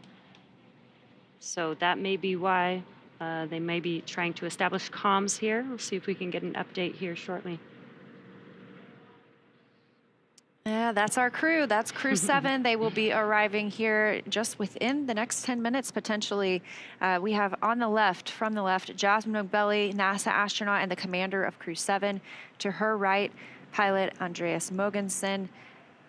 Next to him is Satoshi Furukawa, JAXA, Japan Aerospace Exploration Agency astronaut. And on the far right, Konstantin Borisov of Roscosmos. Station, Houston on the Big Loop.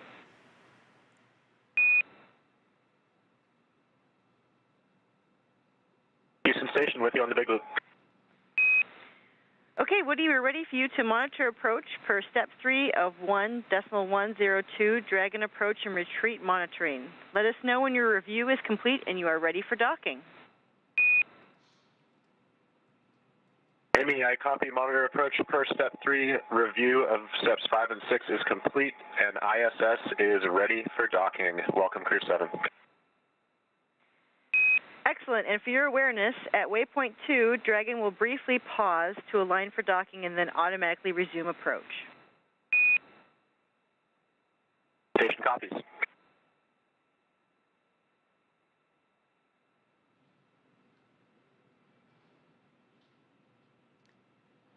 All right, and that was communication from the Capcom in Mission Control Houston. It's Amy Dill this morning communicating with NASA astronaut Woody Hoburg on the International Space Station. Again, he's primed for monitoring this approach and docking of Dragon. So they are getting all set up on the space station side ahead of docking. Again, we're looking for that to happen around 6:08 a.m. Pacific time, so within the next few minutes. Yeah, it's getting pretty exciting. Initial contact between Dragon and the International Space Station is expected, as Leah said, at 6:08 a.m. Pacific time, 9:08 a.m. Eastern time. Before reaching waypoint 1, mission operators conducted a go-no-go poll to allow Dragon to begin its approach to waypoint 2, which is located inside of the keep-out sphere, about 20 meters away from the space station. As we've talked about previously, all of these visiting vehicles take this phased approach to the space station. They stop at these predetermined gates for teams to run quick checks on the vehicle performance before approaching the space station. So we know slow and steady wins the race when it comes to bringing two spacecraft together. The docking operations require a really great deal of precision to make sure we're keeping the spacecraft and obviously the crew safe. At the 20-meter distance from station's docking adapter, Dragon's approach will slow, and it will begin to align itself with the adapter to come in for the final approach. Dragon will make its first initial soft contact with the adapter's soft capture ring, which will then retract to bring Dragon in for the hard capture sequence. As a further precaution, Dragon's soft capture system includes a set of rotary spring dampers that helps lessen the force of the contact between the capsule and the station. So for a little bit more of an update on what's happening on the International Space Station and in Houston, let's check in with Sandra Jones. Sandra? Thanks, Leah. Right now, the crew on board Space Station is awake and preparing for the upcoming docking of Dragon to Space Station. Everything continuing to look good here on the Space Station side. NASA Dragon astronaut SpaceX Woody on the Hoburg Big will... Loop. Soft capture ring extension is complete. SpaceX at Dragon copy, soft capture ring deployed complete.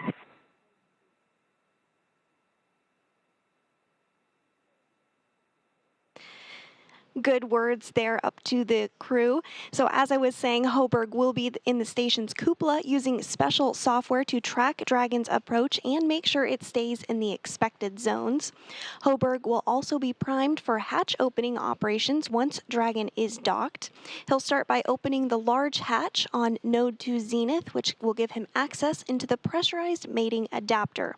The crew will then have to pressurize the vestibule, which is the small space between the hatches on Dragon and Space Station.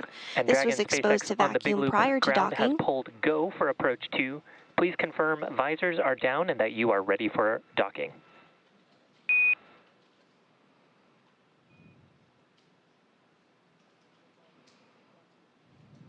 SpaceX Dragon copies on the big loop, go, and also crew members have the visors down. We are ready. Excellent news, Dragon. Ground is going to be enabling approach shortly, and a reminder that after the crew hands-off point, retreat and breakout are not permitted. Dragon copies.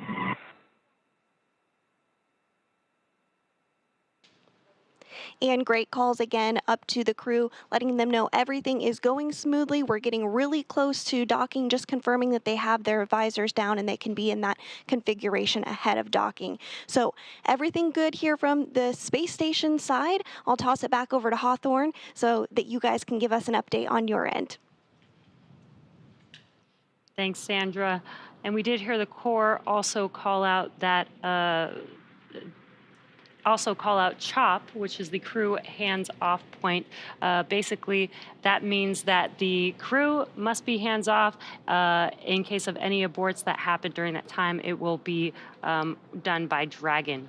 Now, waypoint 2 is up next, and that will put Dragon only 20 meters away from the space station. From here, the spacecraft will focus on aligning its docking system with the International Docking Adapter. Yeah, so we're getting pretty close. Right now, it looks like we are about 80 meters from the International Space Station. Again, we did not stop at waypoint 1 today. We just kept on moving through that 220-meter mark. We will hold briefly at waypoint 2. That just gives us a chance to do any final checks, make sure everybody's go before moving in for docking. Additionally, we heard previously that the soft capture ring is extended. That's what's going to make first contact with the International Space Station. It will then pull Dragon into the International Space Station's International Docking Adapter before those 12 hooks begin to do that hard capture sequence, really securely securing it to the spacecraft.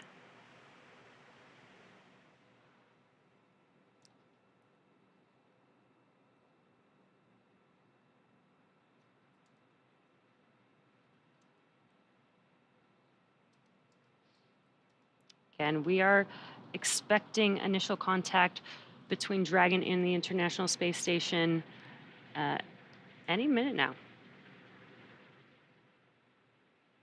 Yeah, we are now 60 meters away from the space station. Again, this is really methodical. It's a very careful process as we prepare for docking, just to ensure the safety of the spacecraft. Like we mentioned, of course, the crew.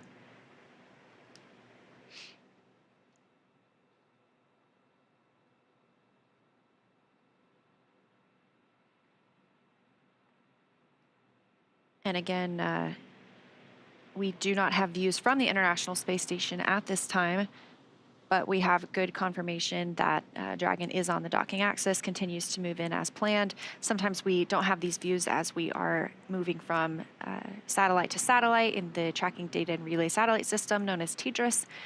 Additionally, sometimes we just don't have great views because it's nighttime on the space station. You know, we see sunrise or sunset every 45 minutes. They are in an orbital nighttime at this point. The International Space Station flying 265 statute miles south of Australia. Dragon now 40 meters from the space station, continuing to approach waypoint 2.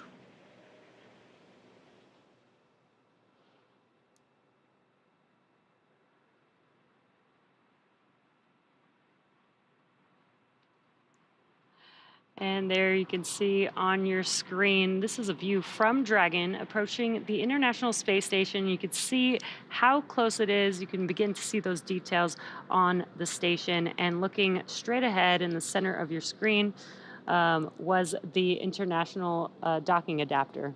And this view from inside Dragon Endurance itself. So these are our 4 crew members. You can only see the commander and pilot right now, Jasmine Mogbelli and Andreas Mogensen, just monitoring the approach on those crew display panels. Again, they are not making commands at this point.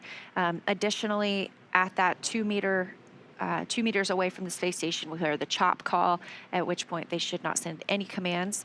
Right now, we are at 23 meters from the space station, continuing to close in on that zenith port of Node 2. Down toward the bottom of your screen, you can see the nose cone of Dragon Endeavour, which brought the Crew-7 or Crew-6 astronauts to the International Space Station. So we're expecting to hear the call for waypoint 2 shortly, where we will do a brief pause before moving in towards the docking port.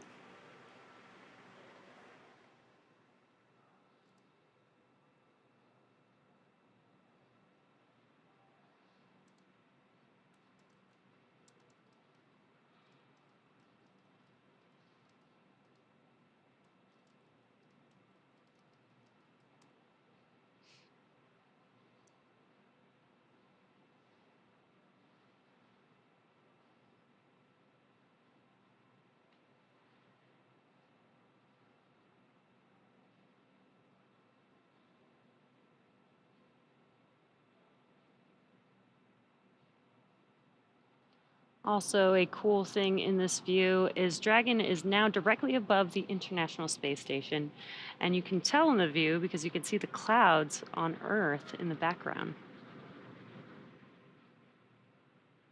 And it looks like we have reached that 20-meter waypoint 2 mark. Station, Houston on the Big Loop. Dragon is on final approach and is go for docking.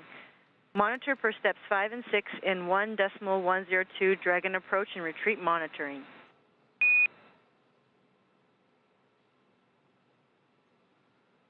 Houston Station copies all.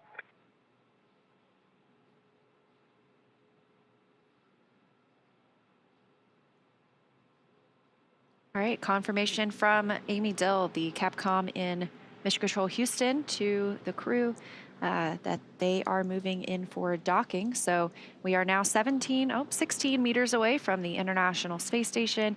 Again, continuing slowly into the Node 2 Zenith port for docking today.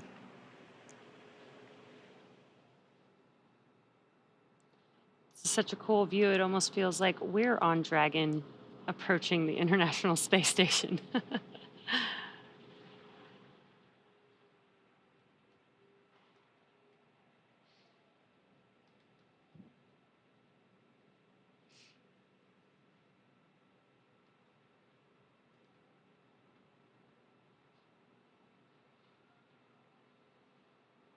Space Station and Dragon now flying over Australia.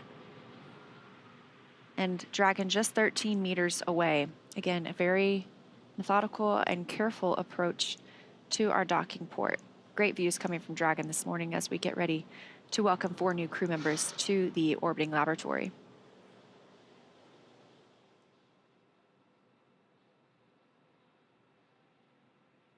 Dragon is at 10 meters.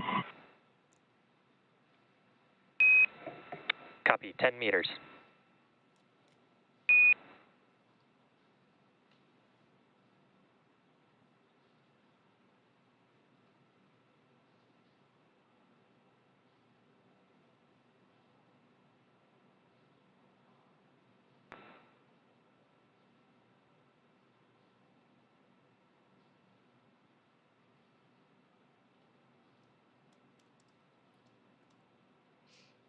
And we are just moments away from Dragon docking with the International Space Station. First will be a soft capture, and then there will be 12 hooks deploying 6 at a time to create that hard capture between the vehicle and the station.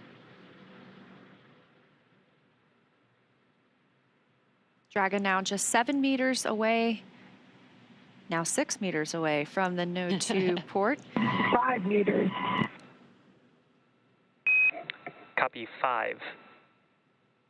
That call coming from Dragon Commander Jasmine Mogbelli, her first space flight to the International Space Station.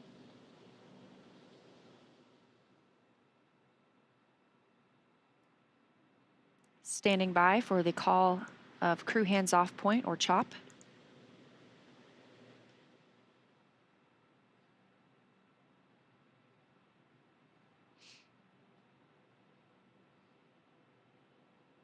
Stop. Copy, chop.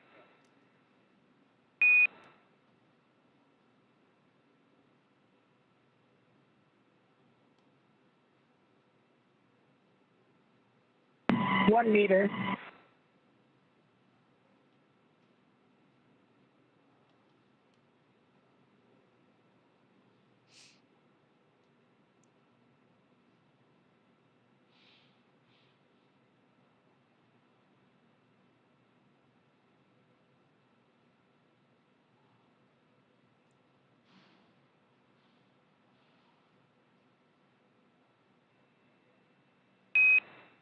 And Dragon, we see soft capture complete and attenuation will begin shortly. Dragon copy. And contact confirmed. 6:16 a.m. Pacific time, 261 statute miles over Australia.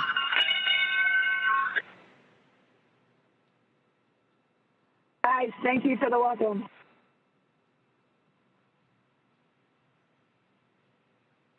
And that welcome coming from the crew aboard the International Space Station. Endurance has arrived with its international crew. They will begin the hard capture sequence shortly, but we are now up to 11 crew members on the International Space Station after they float through the hatch this morning. And on the big loop, ring retraction is in progress.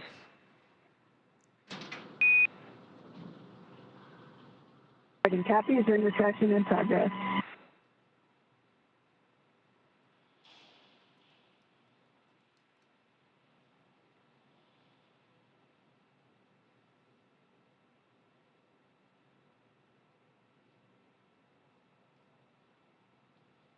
Now, again, we don't have views right at this moment of Dragon on the International Space Station, but we did see that docking again at 6:16 a.m. Pacific time as the International Space Station and Dragon were flying 261 statute miles over Australia.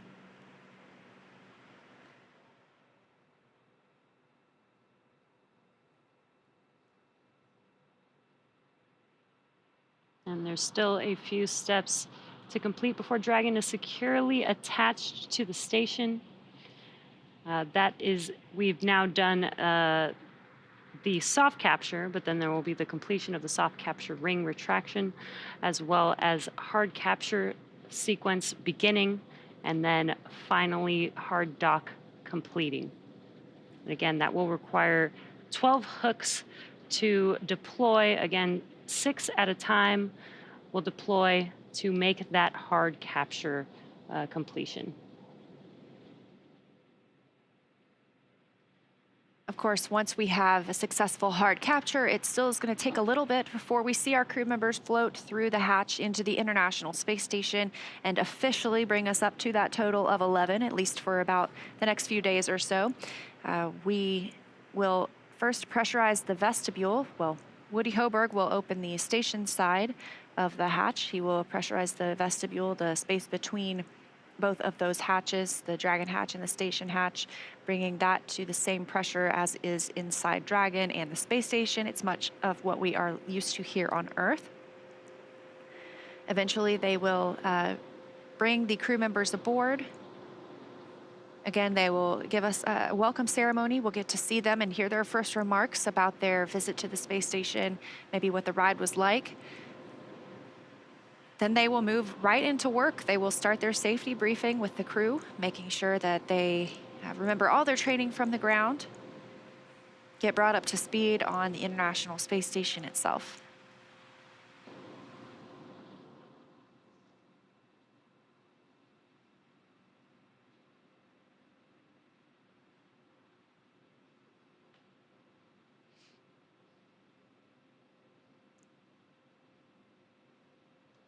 This is Dragon Endurance's third visit to the International Space Station, first on Crew 3, then with Crew 5, now Crew 7. It joins Dragon Endeavour, both docked to the Node 2 module, also known as Harmony.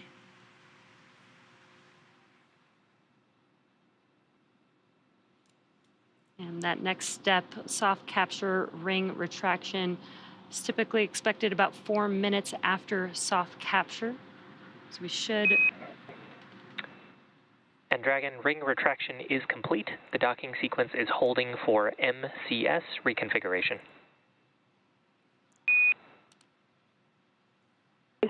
Dragon copies. And what perfect timing. Soft capture ring retraction is now complete. As you mentioned earlier, during this time, we're also connecting an umbilical from Dragon to the station. Dragon has been using power generated by its solar arrays, also battery power. Once it's connected to the International Space Station, it can start using power from the station itself. You got a great view of those solar arrays as we were flying in this morning. And so at this point, Dragon will probably start using the station power for the remainder of its time on the space station over these next 6 months.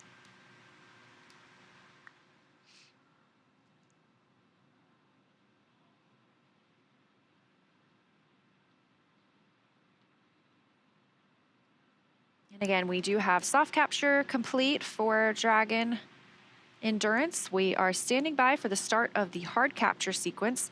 This process takes several minutes, but it is the securing of 12 hooks from Dragon to the International Space Station, giving us that firm, secure hold. MCS configured. Proceeding with hook driving.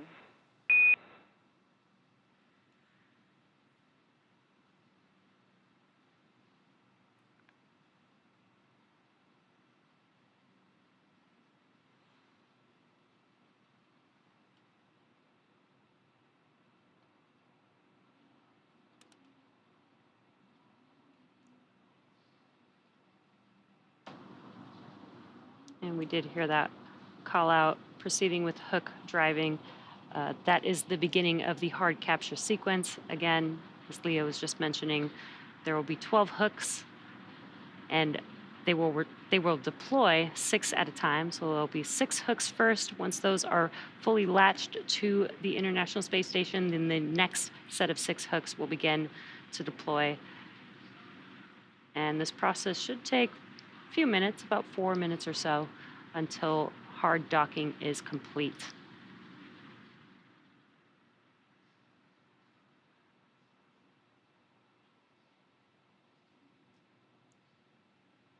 Again, we welcomed Crew-7 to the International Space Station at 6:16 a.m. Pacific time this morning. Here's your view inside Dragon Endurance right now over the shoulder of our commander, Jasmine Mogbelli, and pilot Andreas Mogensen.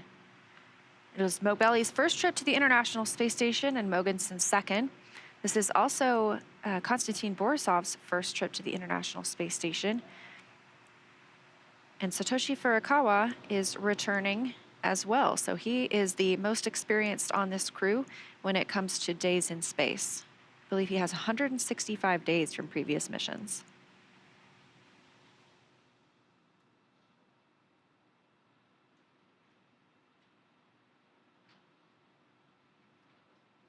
This is the view that we saw as we were preparing for docking.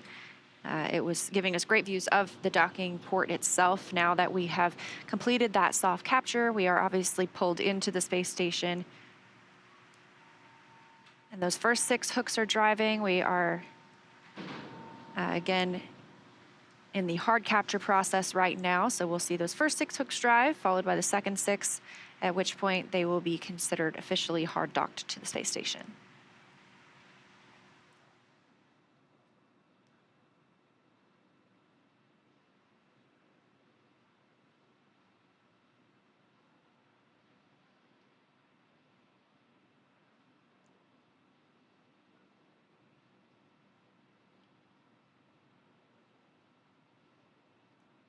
We're getting some good progress on the hooks driving. It looks like the second 6 are now starting to drive.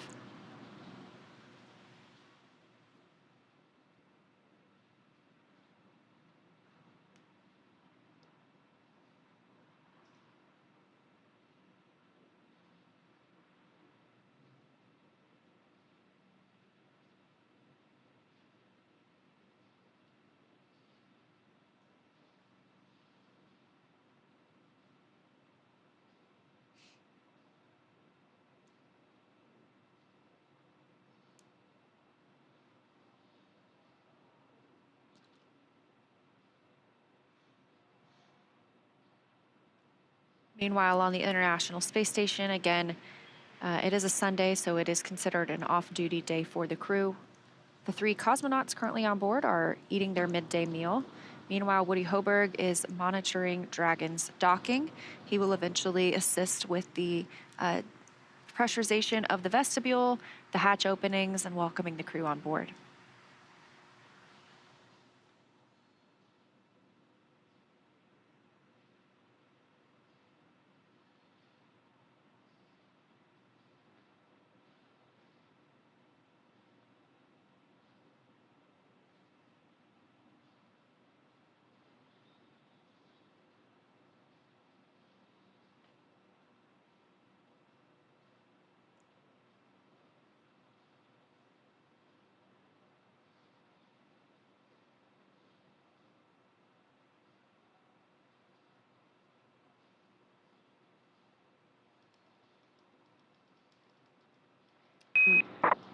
And on the big loop, hard capture is complete. Dragon, you are go to raise visors.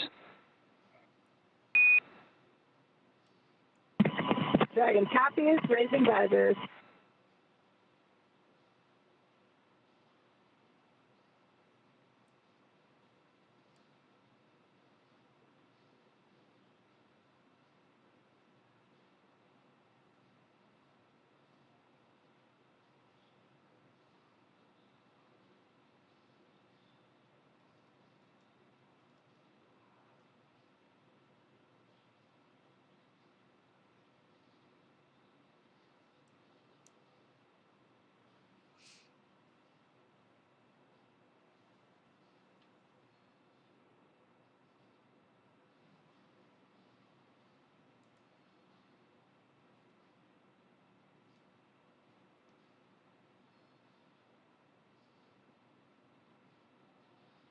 And if you're just now joining us, you are tuned in to the NASA SpaceX Crew-7 mission. And the crew has just docked to the International Space Station. Hard capture has been confirmed. And the crew lifted off from Space Launch Complex 39A on Friday early morning at 12:27 a.m. Pacific time, 3:27 a.m. Eastern time. And about 30 hours later, they are now docked to the International Space Station. Yeah, that docking of our 4 crew members coming at 6:16 a.m. Pacific time. Houston Station on the big loop, PMA ingress, step 1.1.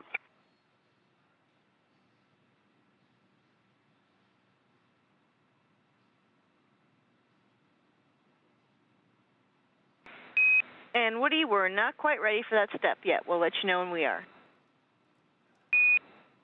I copy, standing by.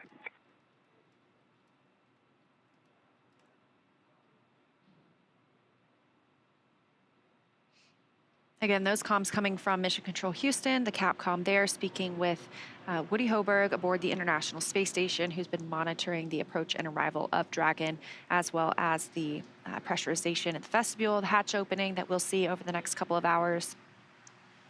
Docking came this morning at 6:16 a.m. Pacific time, 9:16 a.m. Eastern time, as the spacecraft and the International Space Station were flying over Australia.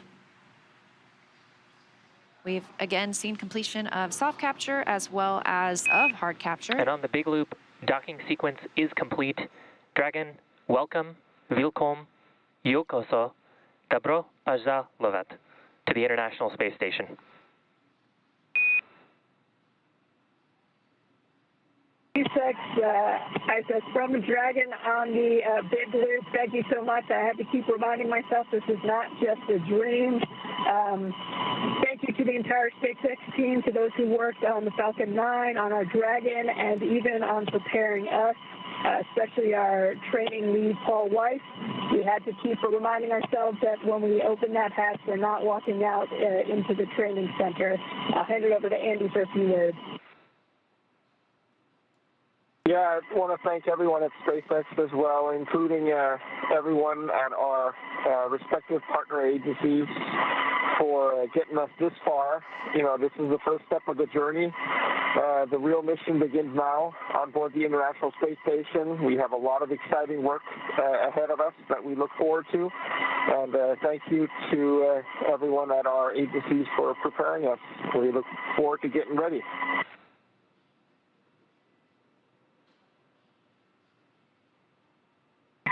This is Satoshi. It was just like a training session in Hawthorne, California, and I'd like to express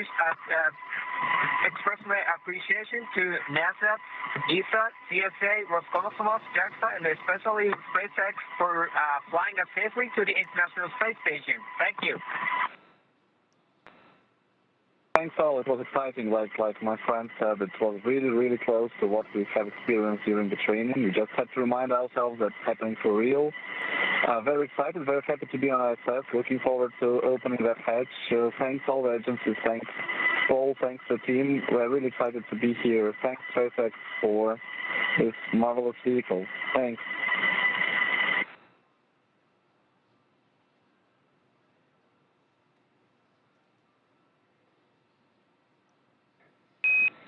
And Dragon, SpaceX on the Big Loop, on behalf of SpaceX, we want to thank you for training with us, and it's been an honor and privilege to bring you to the station today. Ground will be enabling our hardline power and communication connections. You are go to DOF suits per 4.012, and we're going to be taking cameras external. SpaceX Dragon copies all. We'll step into 4.012 suit docking and audio configuration.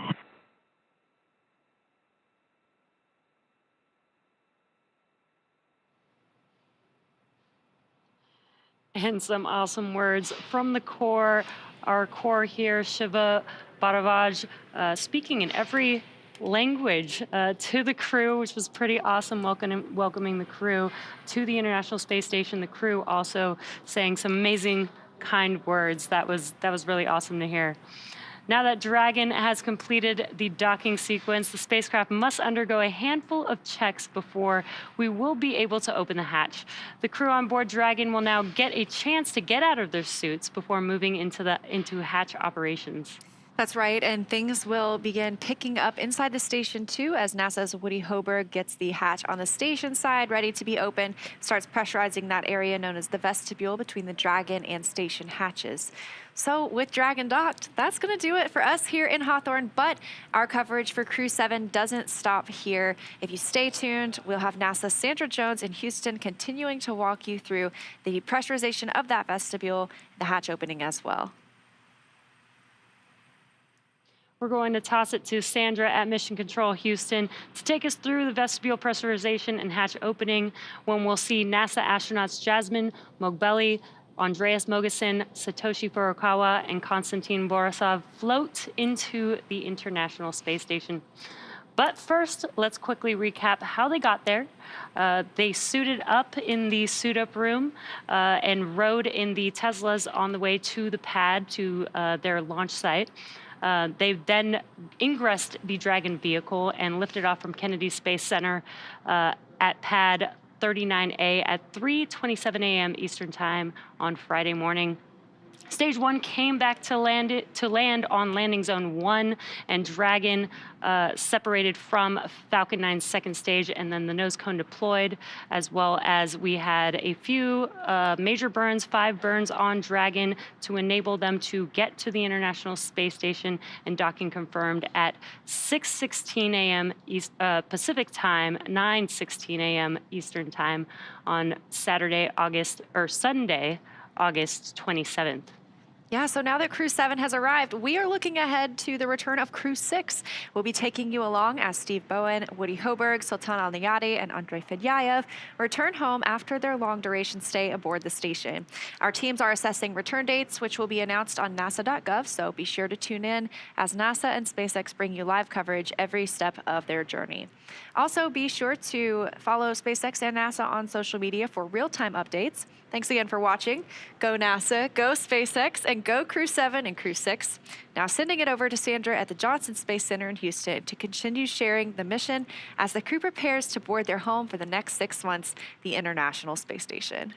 For those of you watching on the SpaceX YouTube channel, please head over to NASA TV to follow the coverage live, and we'll see you soon.